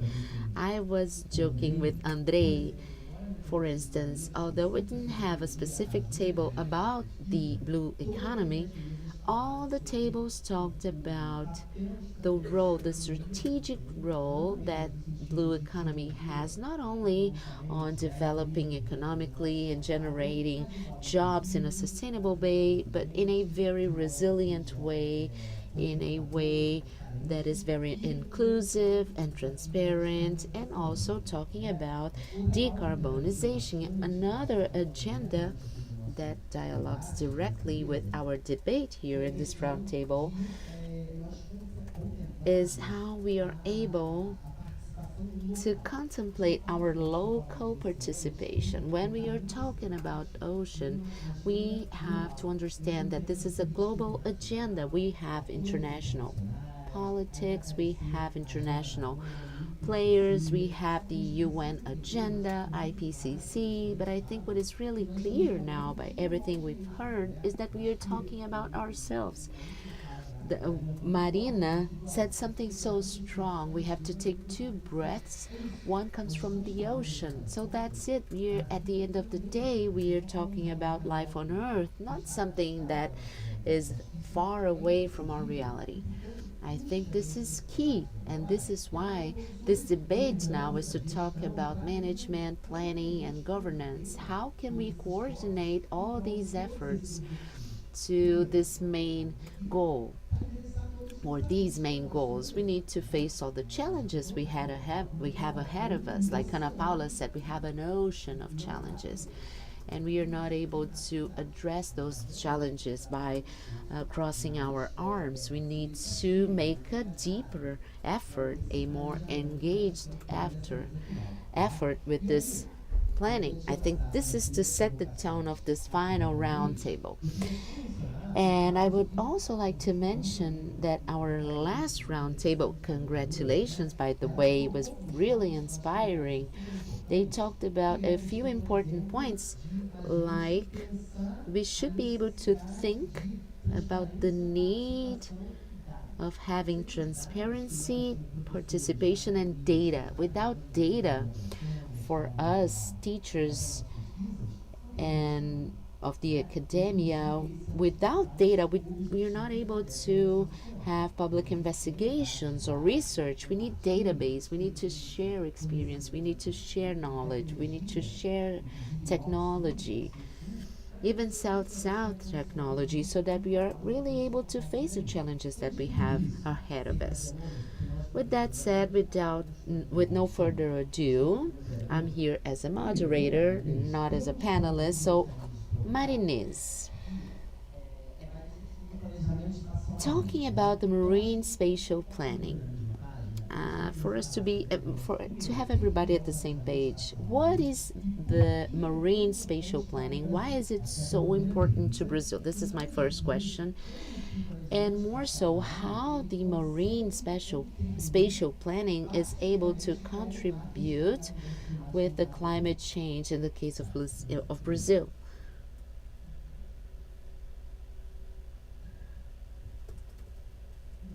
Thank you, Tawan. Thank you for your question. We always talk about marine spatial planning. We also talk about blue economy, and they are very connected. For a blue economy to be blue, if the economy is not sustainable, if it's not fair, if it's not going to benefit a lot of people, then it's not blue. Then it's just an ocean economy. That's not blue economy. So I think we need to begin talking about understanding what is blue economy. There are many objectives, but we should use all of them to make sure. So the marine spatial planning, when we talk about the ocean economy, how that is going to benefit Brazil and the world, I think Rodrigo is going to talk about that too. But for this ocean economy to be fair and resilient and sustainable, it needs some planning. We need to think about what we want, not only now, but in the future.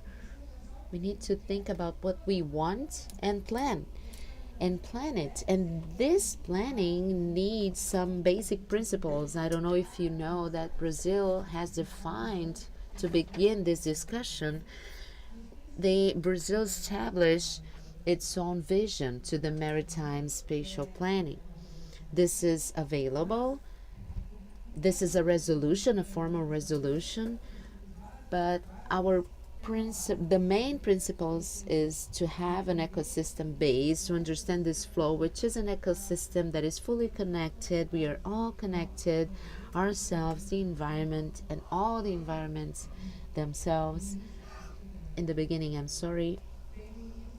beginning, we talked about the sea-earth interactions, how all the ecosystems need to be connected. So why am I talking about this? Because there's no economy without the ecosystem services, without the benefits that we have from the ecosystems, the healthy ones.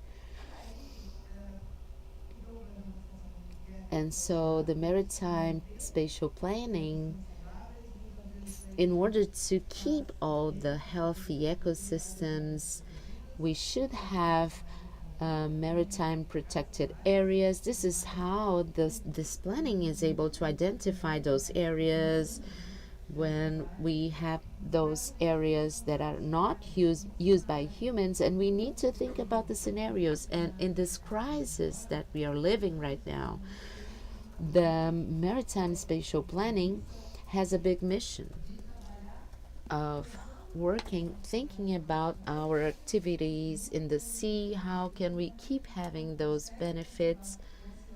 How can we keep preserving our oceans for everybody's well-being, and also understanding the well-being of everybody? And understanding this planning, it needs to be flexible. It needs to adapt to these new scenarios. It needs to adapt to our societies. And it needs to support adaptation and mitigation. It needs to be in our planning. Thank you so much. I'll be back to you in a moment.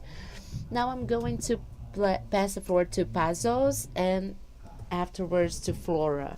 So Pazos, you are a representative from the BNDES. So how is BNDES involved in this agenda? Most recently, we've heard about the launching of the BNDES Blue. And so is the bank taking a closer look to the ocean? Is it more engaged with the ocean activities? What do you think is happening now with the Blue BNDES, differently from what was going on previously? So what has changed in the bank mindset to be more engaged with this new agenda. Okay, everyone, good afternoon. I'm sure this is why this is the last roundtable, because now this is a question for me. Tawan was my teacher. So this is a test question. So our bank, the BNDES, is very engaged. We are investing very strongly since 2001. For you to have an idea, from 2021 up to this day, we are talking about investments that get to the numbers of 100 million reais with non-refundable funds. Can you imagine the refundable funds? So we are talking about $20 million. So this is how we are saying yes, because the BNDES is the bank of every Brazilian, and BNDES is engaged, and BNDES was able to see the blue. When we talk about financing, when we talk about balance, when we talk about resilience, our bank was able to go beyond that. We were able to see blue beyond that. So what is the difference between the old BNDES and the new BNDES? This is where we begin with. The bank has always supported ports, and when we talk about port grants, we are talking about BNDES. When we talk about new ships, we are talking about BNDES. And when we talk about decarbonization, we are talking about BNDES. When we talk about supporting new vessels, what is it? What is the fuel that they are going to use? This is what we are thinking about. When we have initiatives like Vanessa told us of mangroves, we have a new vision, because we want, yes, with all this ecosystem services that we talked about here, what is the eco-social production that those mangroves are bringing? How can this work? How is this going to work when we talk about coral reefs, like Marina talked about, those coral reefs? How people are going to guarantee those ecosystems? And then we are going to get to what Marinês just explained to us. Like, Professor Marinês was also my teacher. So when we talk about coral reefs, we think about that. How am I going to have this inclusion? And at the in PM, Vanessa talked about this. We have a systemic, an ecosystem base. So how are we guarantee the use of that base? Because the PM, the Maritime Strategic Plan, the Navy strategic plan, Brazilian Navy strategic plan, is supported by that system. So if you are going to make a decision, what is that decision going to be based on? So this is this view. This is how BNDES is seen now. This is why the bank mobilized so many people to be able to follow up the Brazilian Navy strategic planning, and this is how we understand all those concepts. So that's it for me right now. Thank you so much.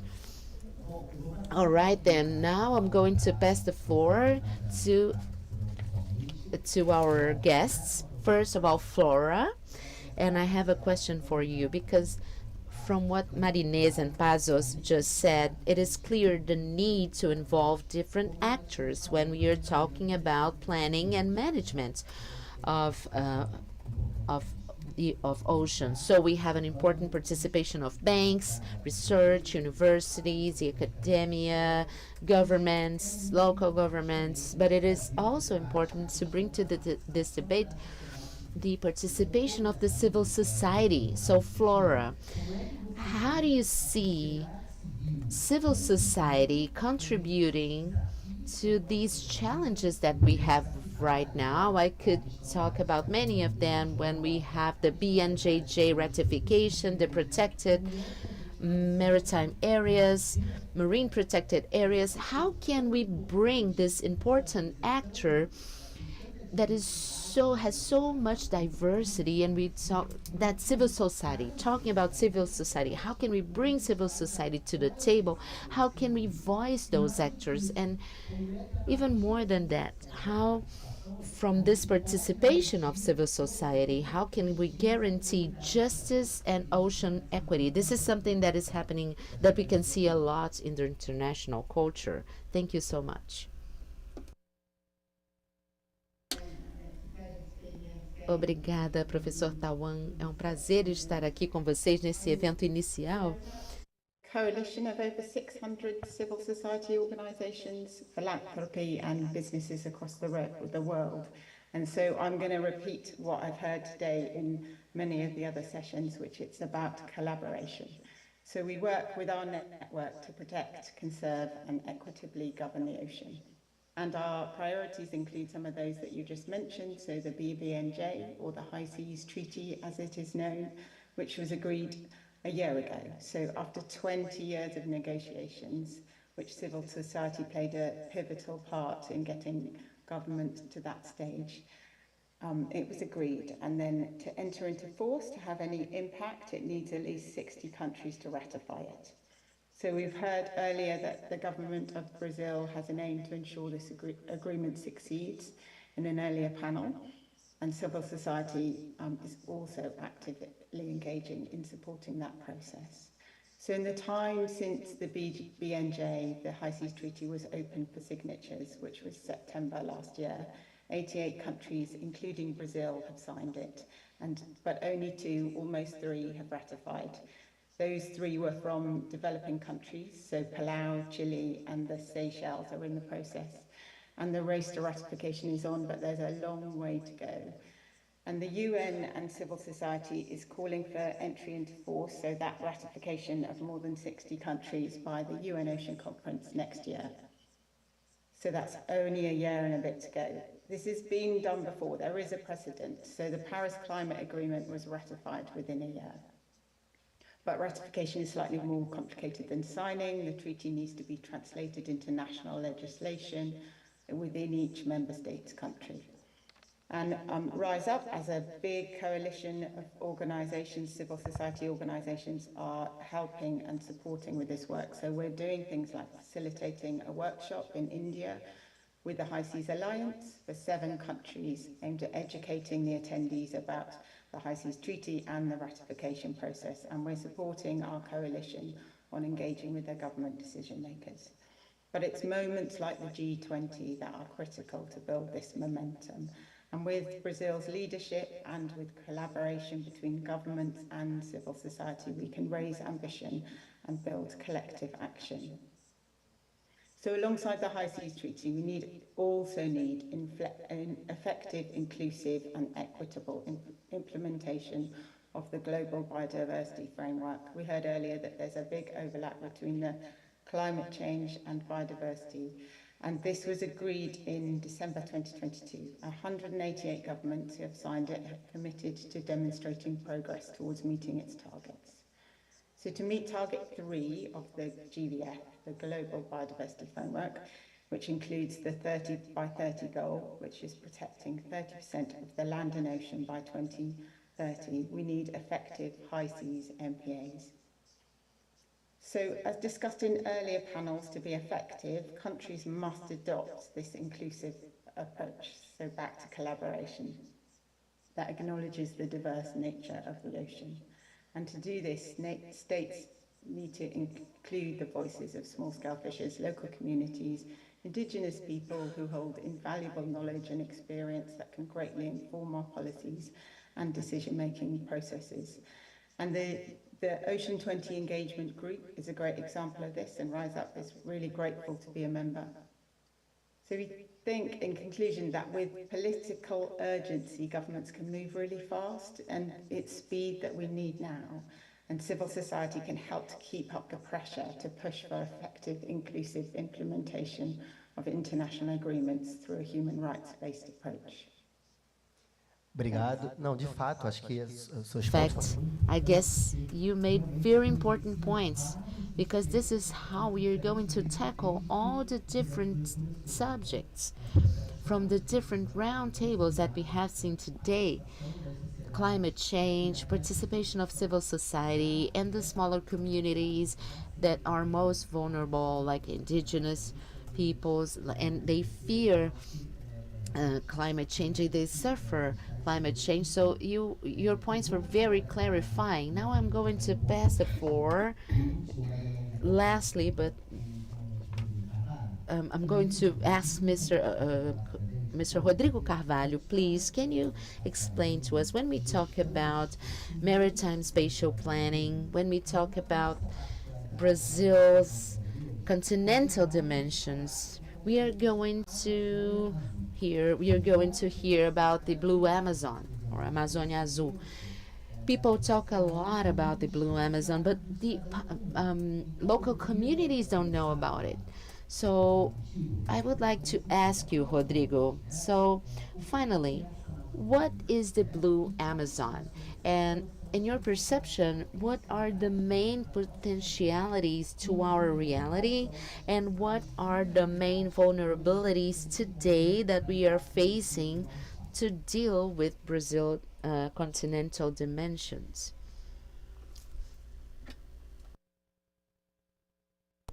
Thank you, Professor Tawan. Good evening, everyone. Thank you very much for the invitation and for the opportunity to talk about oceans in such an important event. Our Blue Amazon, this huge maritime area with 5.7 million of square kilometers. For you to have an idea, these 5.7 million of square kilometers corresponds to the area of all Western Europe countries. And this term Blue Amazon was created in 2004 in an analogy to our Green Amazon, not only when it comes to the extension and the territorial dimension, but the importance in terms of biodiversity and the relevance for the country in terms of society, economy, and environment. Blue Amazon is actually bigger than Green Amazon, and if we add to it our terrestrial area with 8 million square kilometers, we have 14.2 million square kilometers, which is the exact size of Antarctica. So I think this is the size of the challenge of Brazil in terms of land ordering and management and maritime management. Blue Amazon, which corresponds with this area that corresponds to all of the countries of Western Europe, can be approached initially by international trade. Now 80% of the international trade in Brazil goes through the Blue Amazon. We have agribusiness, especially, that happens in this area. If not by our ports, our Blue Amazon, the business would not reach billions of people. Food would not get to billions of people all over the world. We would be very limited to an internal population, a population of 210 million people. If we think about food safety, 40% of all protein consumed in the world comes from the ocean. And Brazil today has one of the biggest maritime areas all over the world. What we have nowadays in our waters guarantees the food safety of our Brazilian population, our society, and our next generations.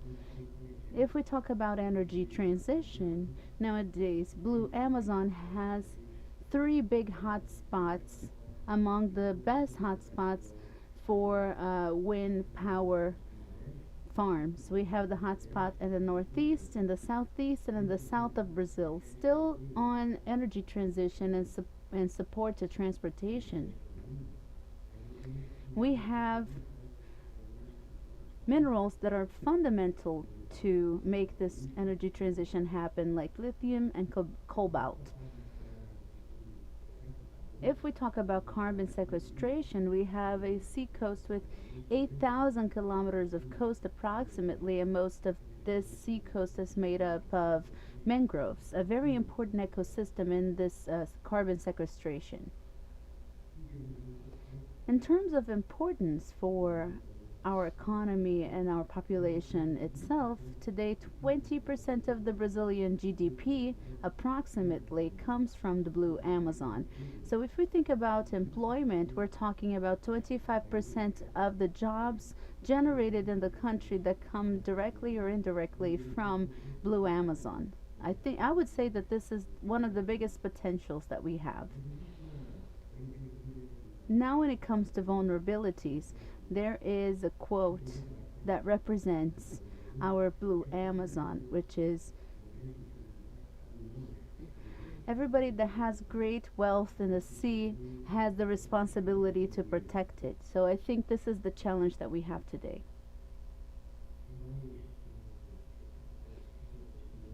If we think about the 5.7 million square kilometers and the territorialization of the oceans, the growing importance of the oceans all over the world due to real estate speculation or climate change, today we have a biggest incidence of external interests in our Blue Amazon. In the last year, we had one of the most modern research and survey ships in the world collecting information about the Amazon without the authorization of the state.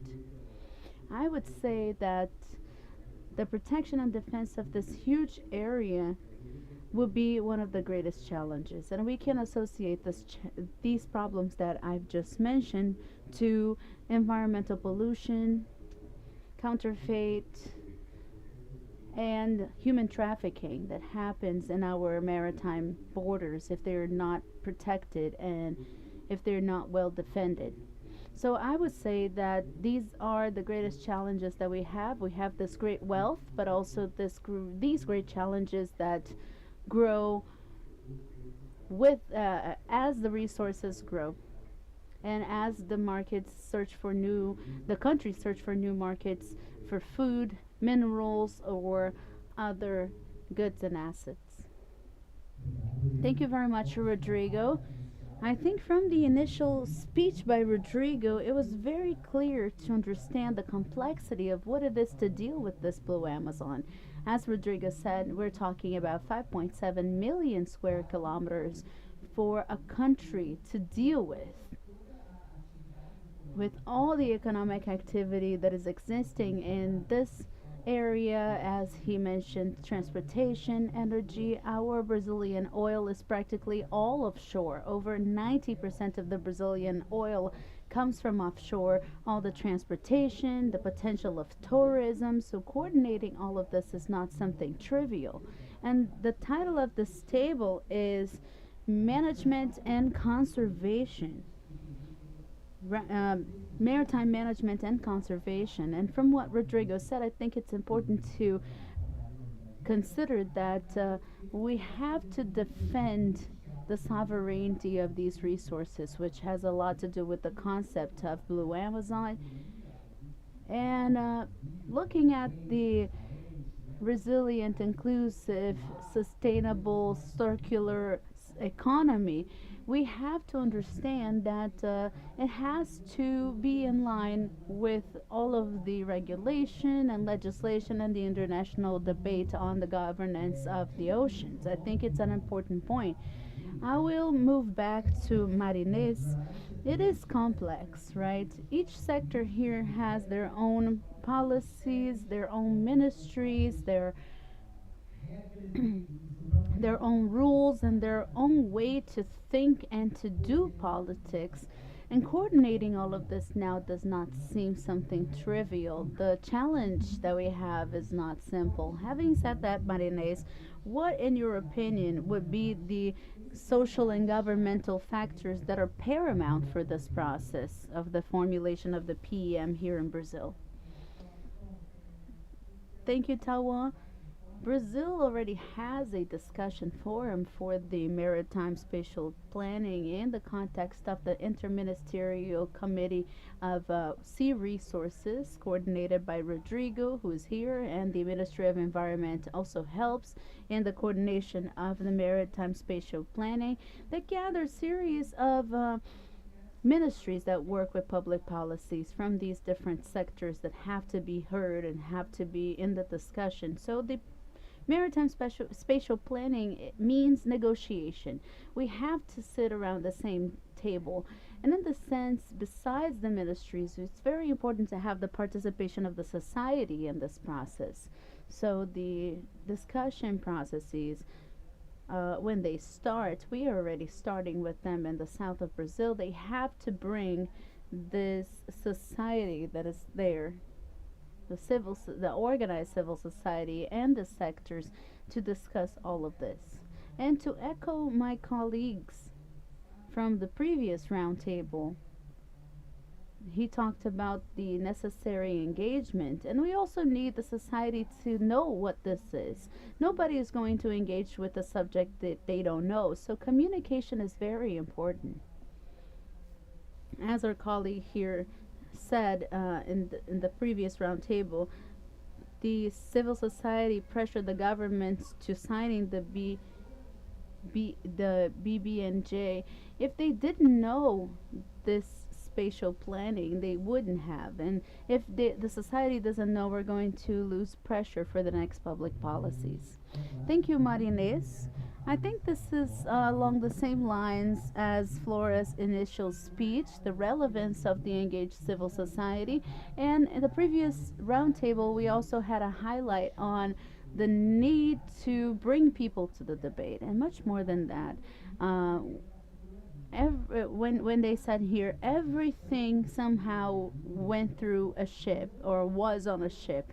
Talking about ocean or maritime spatial planning is not unique to the people who are working in the maritime space. I think the Brazilian citizens have to be aware of that. We're talking about products and materials that are imported or exported from countries that maybe do not have any maritime borders with us, but they depend on the traffic of vessels and this sort of transportation. So it's very important that the society is engaged and they are aware of why that is relevant for them, why involving BNDES and the several ministries is important, and how does this affect them. I'm going to pass the floor back to you, Pazos.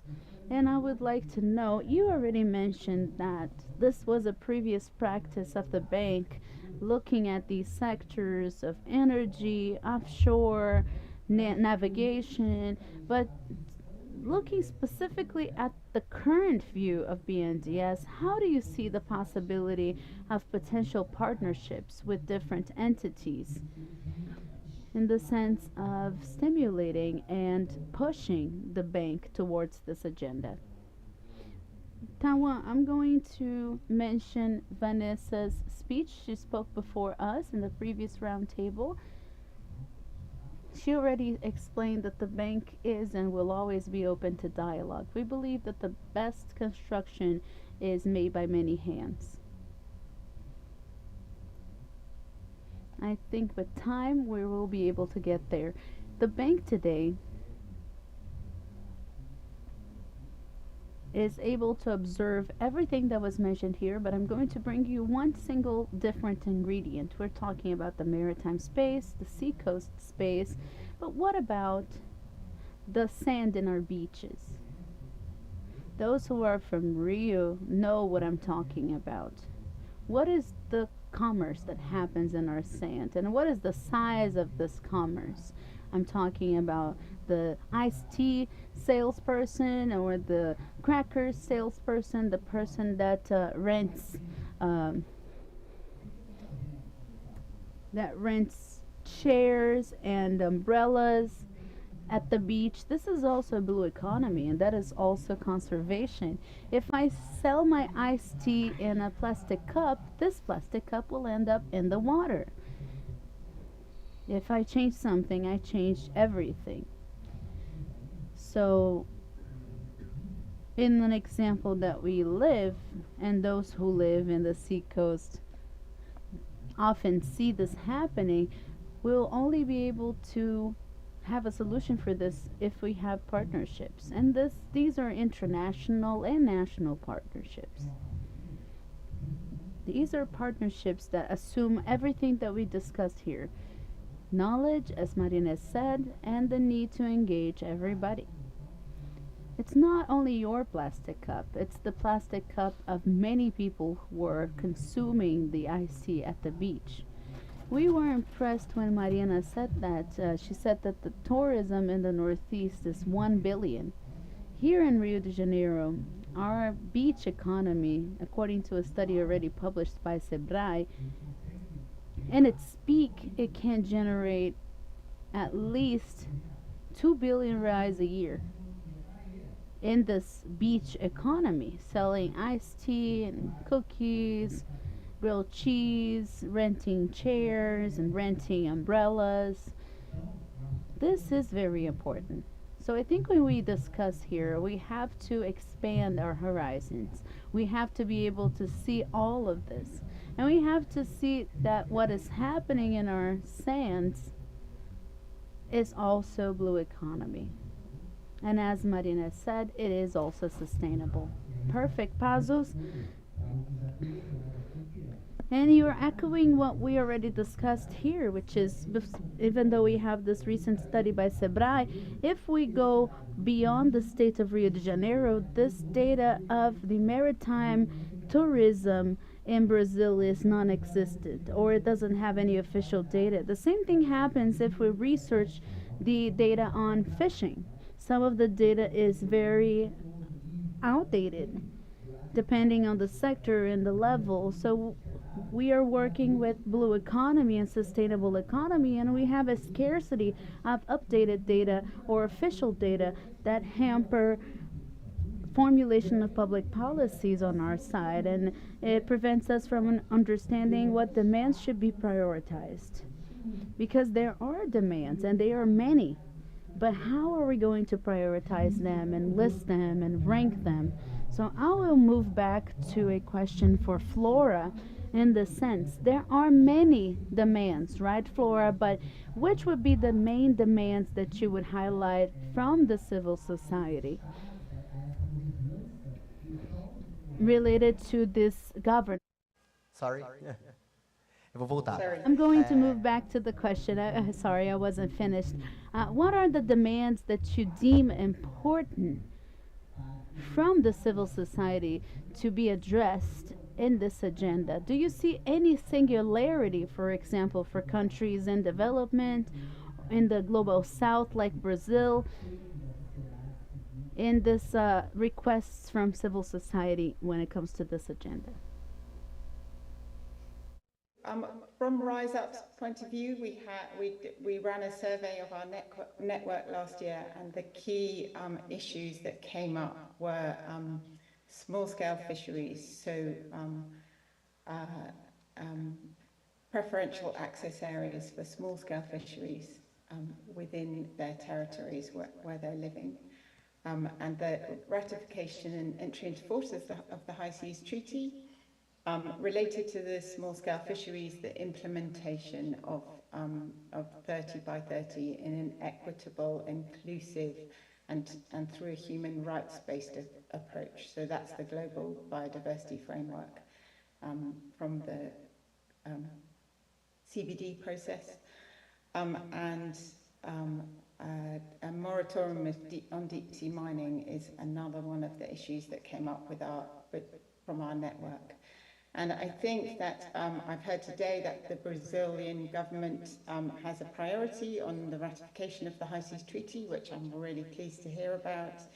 And 30 by 30, the implementation of 30 by 30, this is a process that has to go on at a national level, and that is about working with the civil society within the regional and national levels. And something that we can help at a global level as an organisation like Rise Up. So there are points that governments can come together and through the next year and a half, like the Ocean Conference next year, the Our Ocean Conference in Greece, and the Immersed in Change Conference in Costa Rica. And as we heard about earlier, the UNFCCC process engaging in the ocean and climate dialogue. So relating again to the small-scale fisheries, indigenous people and coastal communities, another of the key processes is ocean and climate, so the mitigation and adaptation that the earlier panel spoke about. Obrigado, Flora. Riscos para o ambiente. To close our panel, I'm going to ask the last question to Rodrigo. We talked a lot about the maritime spatial planning on one hand, and on the other hand, the Blue Amazon, as Commander Rodrigo described. So I would like to know from you, how can we understand practically? We have to be practical, as it was said in the beginning. We have to be cohesive, straight to the point, practical. So how, at the end of the day, can the maritime spatial planning be important and relevant for Blue Amazon and ultimately for the Brazilian community? How do you see the link between these two ongoing agendas?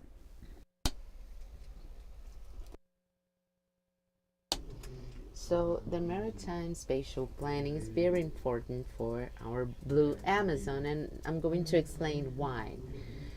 This is a governance and sovereignty instrument. We do believe that we understand the vulnerabilities of our Blue Amazon. And one of the proposals of the maritime spatial planning is to share the use of this immense maritime environment. And another advantage would be to be able to drive jobs, the generation of jobs, and also new jobs for our population. Also, when we talk about guarantees, when we talk about the increase of political safety, legal safety is important for all of our states, not only for the states, but also for the investors. We know that the investments in the maritime space, they are the biggest ones than those investments made on land. There's a study from the UN that for each $1 invested in internal research and development, if we took that $1 to investments in the ocean, it would cost 10 times more. So naturally, we can see that research in this area is more expensive than when it's onshore. The offshore research, we have also a biggest longevity of those investments. So that's why our political forces should help and support that legal safety. I'm not only talking about the energy transition, I'm talking about everybody who is going to benefit from the Blue Amazon. And effectively, those investments can show us that the laws that are in place at that point in time are going to help those investments too. And we should also be able to allocate human activities, trying to mitigate conflicts, and always looking forward to have synergy, economical, social benefits to our community as a whole, benefiting not only the Brazilian people, but also Blue Amazon. Now we are going to close right now. I would like to thank all the members, all of our panelists here. Thank you so much, those who are here in person and those who are here virtually. Thank you so much, Alexandre Tursan. Congratulations on the event, because it's almost impossible to talk about oceans here in Brazil and not have your name here. And finally, I would like to congratulate you and Simone, because thank you so much, Alexander Turra. We know it isn't easy. A round of applause for Alexander and the organization. Thank you so much. Thank you, Tawan. Thank you, Flora. Thank you, Pazos. Thank you, everybody. Marianas, Pazos, Tawan. Thank you so much. Actually, we are punctually late, so now we are going to close our day, our panel, our roundtables with a few surprises and some final messages. So let's wrap this up very energized. We are going to go to our reception in a minute. So my final speech in the name of the government of the Rio de Janeiro state, I'm going to invite an inspiring post-event speech. Marcelo, thank you so much for being here. Thank you so much. Good evening, everyone. Welcome to Rio. For those of you who are not from here, it is such a joy to give you this final message, because this is a pioneer initiative here in Rio, the only state in Brazil that has a dedicated secretariat for a maritime economy. We are always thinking about public policies, and we are always thinking about the energy transition. We always want to generate jobs, food, and incomes from the ocean.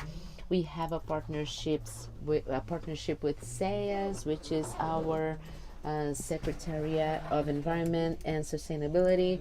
To have a blue economy, it'll only work if we work hand in hand with each other. I'm going to talk about a few initiatives from our organization, and I would like to invite you to participate. We have an initiative that's called CEDEMAR, which is the National Commission of the Maritime Economy. We have the academia, we have companies, businesses, and our government, societies as a whole, to create public policies. So when people talked about international cooperation, among all the sectors, different sectors, CEDEMAR is a proper environment. We have quarterly meetings, and you are all invited.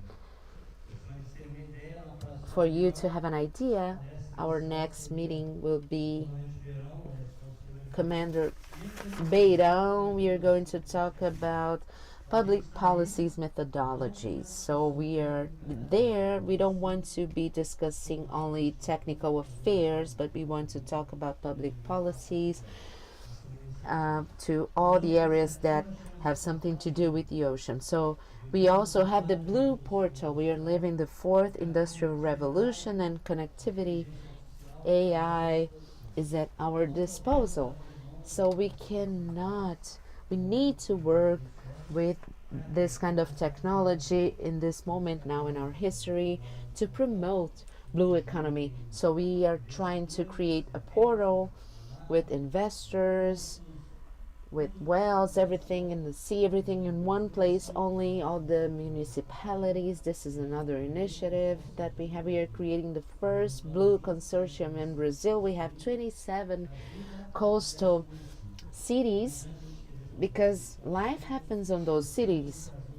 We have to bring those cities to talk about our agendas. This is why we are going to have this blue portal, thinking about all the cities so that they can pitch territories and land for anybody who wants to invest in Rio. And one last news that I would like to give you, we have this task force to remove abandoned ships in the Guanabara Basin. We have to think about the environment. We were able to remove 6 ships or vessels. We have this task force along with the environment Secretariat, the Brazilian Environmental Institute, the Brazilian Navy, and also the townhouses from Niterói. We removed 6 ships, and this year we intend to remove more. This was my message. Thank you so much for having me. I do believe that the international cooperation works for the international development of all of our countries. Now, just to highlight that the state of Rio de Janeiro really is focused on the ocean economy. and so many other states should follow our steps. I think this is a very positive example. Now we have a very special message from someone, which is the ambassador, the UN ambassador for oceans. We have Sam, Mr. Thompson. He sent us a message. This is his message to you. So now we are going to have Peter talk. Greetings to everyone gathered today in Rio de Janeiro for the Ocean 20 Inception event. I thank you for the honor of addressing you all on this important occasion, an occasion that is indeed a special moment in strengthening the conservation and good governance of the ocean. Back in 2015, we all agreed to Sustainable Development Goal 14 to conserve and sustainably use the ocean's resources. And today's gathering is testimony to our determination to stay true to the high ambitions of SDG 14. I'd like to take this opportunity to express my sincere admiration for the way in which Brazil has so forthrightly taken up the Ocean 20 mantle.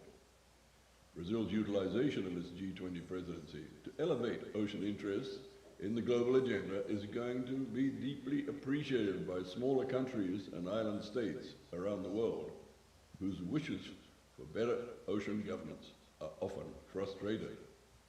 On their behalf, I thank Brazil for its assumption of O20 leadership this year. During Indonesia's G20 presidency back in 2022, I had the honor of joining Minister Pak Luhut of Indonesia, World Economic Forum Chair Klaus Schwab, and OceanX President Ray Dalio on stage in Bali in order to launch O20. Last year, India's G20 presidency further enhanced O20, thereby reinforcing our common interest in ocean issues assuming their rightful place at the top table of global considerations.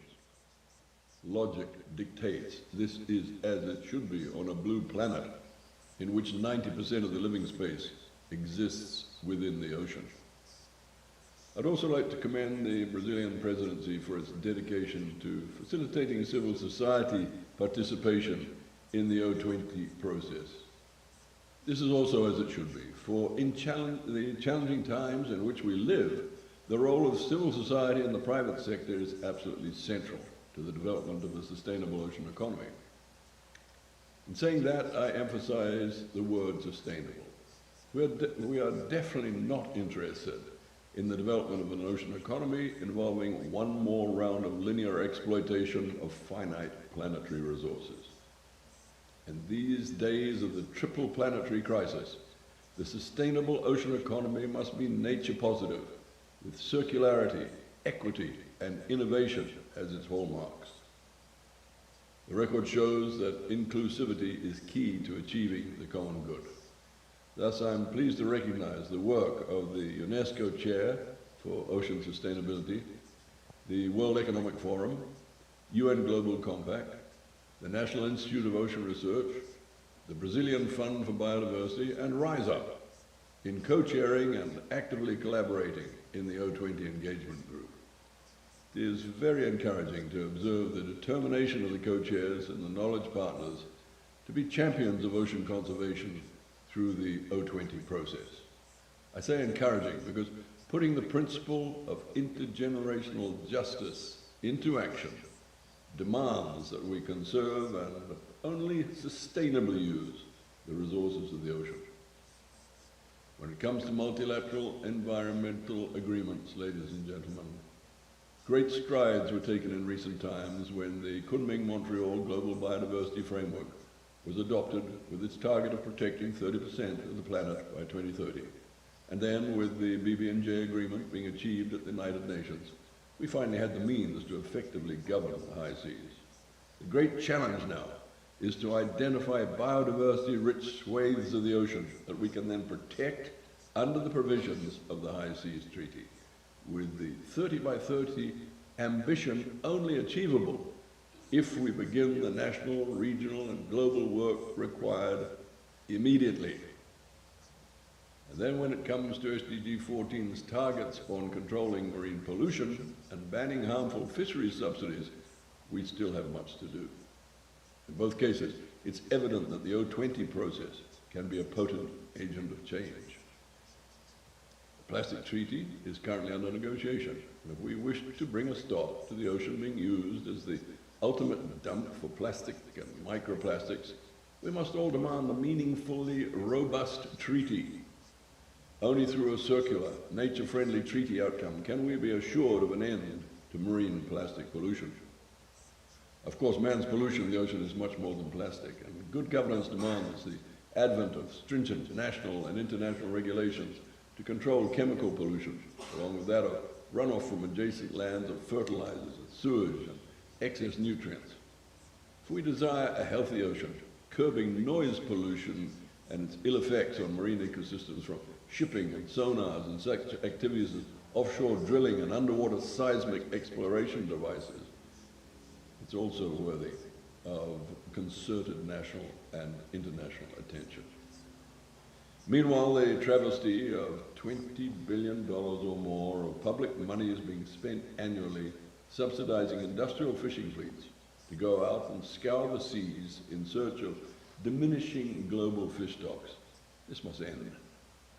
After coming tantalizingly close at the recent WTO ministerial meeting in Abu Dhabi to an agreement to bring an end to those subsidies, one country blocked consensus.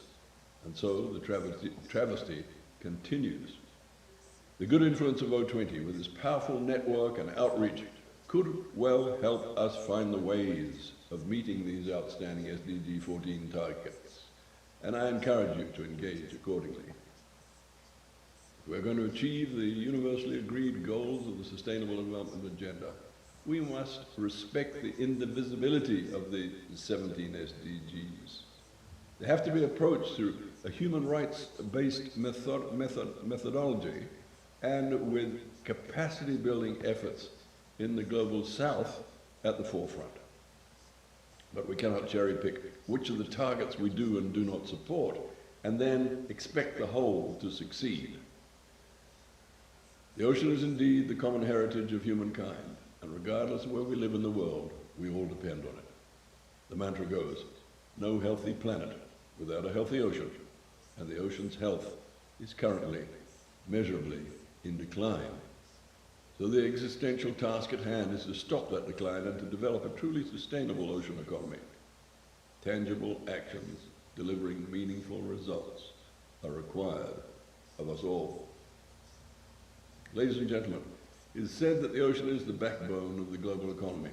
The value of key ocean assets is estimated at $24 trillion, while the ocean generates about $2.5 trillion worth of goods and services every year. As such, a thriving, sustainable, and equitable ocean economy should be everybody's business, providing more jobs and better access to sustainable food, cleaner air, greater resilience, and enhanced self-sufficiency for coastal communities should be what we want from the sustainable ocean economy for everyone. Given their global economic clout, the G20 countries hold a massive responsibility for the conservation and restoration of marine ecosystems and the development of the sustainable ocean economy. Containing 60% of the world's population, G20 countries represent 75% of global trade and 80% of global carbon emissions. But let us also remember that they have 45% of the world's coastlines and 21% of the ocean's exclusive economic zones. By highlighting O20, the G20 countries can demonstrate their commitment to protecting marine ecosystems and bolstering a sustainable ocean economy. They can do so by integrating the ocean into their policies and sustainable development plans, and by fostering systemic collaboration between businesses, civil society organizations, and governments in the best interests of a healthy ocean.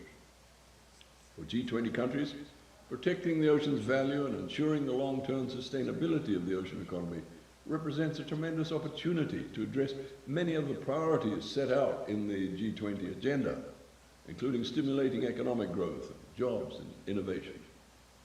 And as stewards of our blue planet, G20 nations should be taking an inclusive approach that recognizes the ocean's multifaceted nature.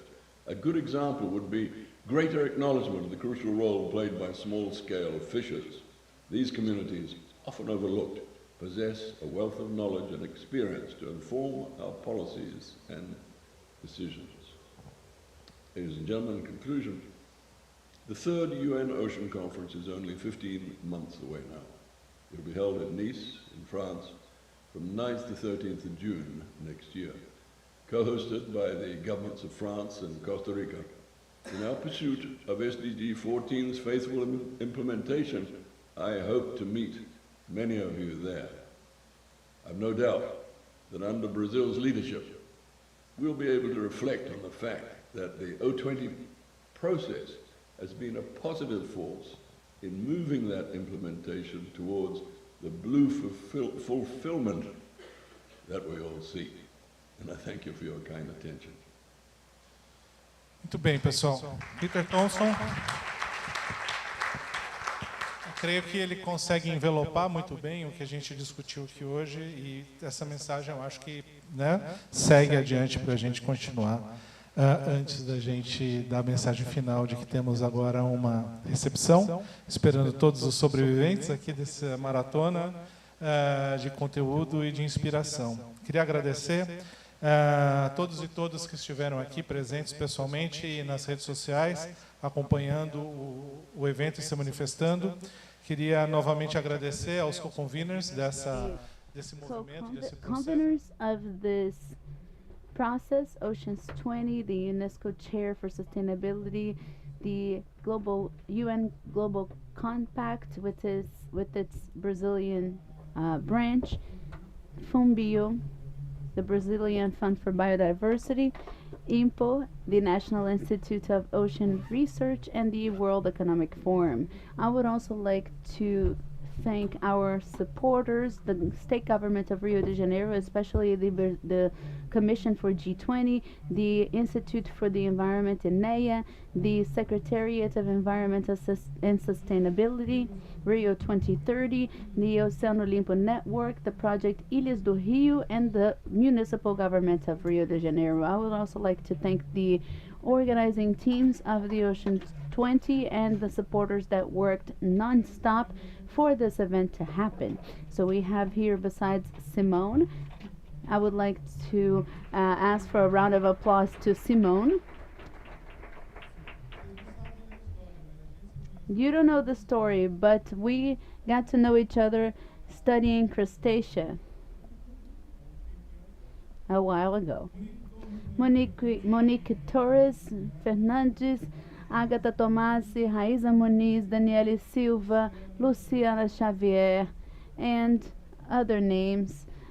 We always have a problem naming people, but an oceanic hug and a kiss to all of you. And Lillian, thank you very much. Lillian and all of the production team of the Lauro Alvim Cultural Center. Lillian is in the back. Thank you very much for all your attention, and thank you for helping us today.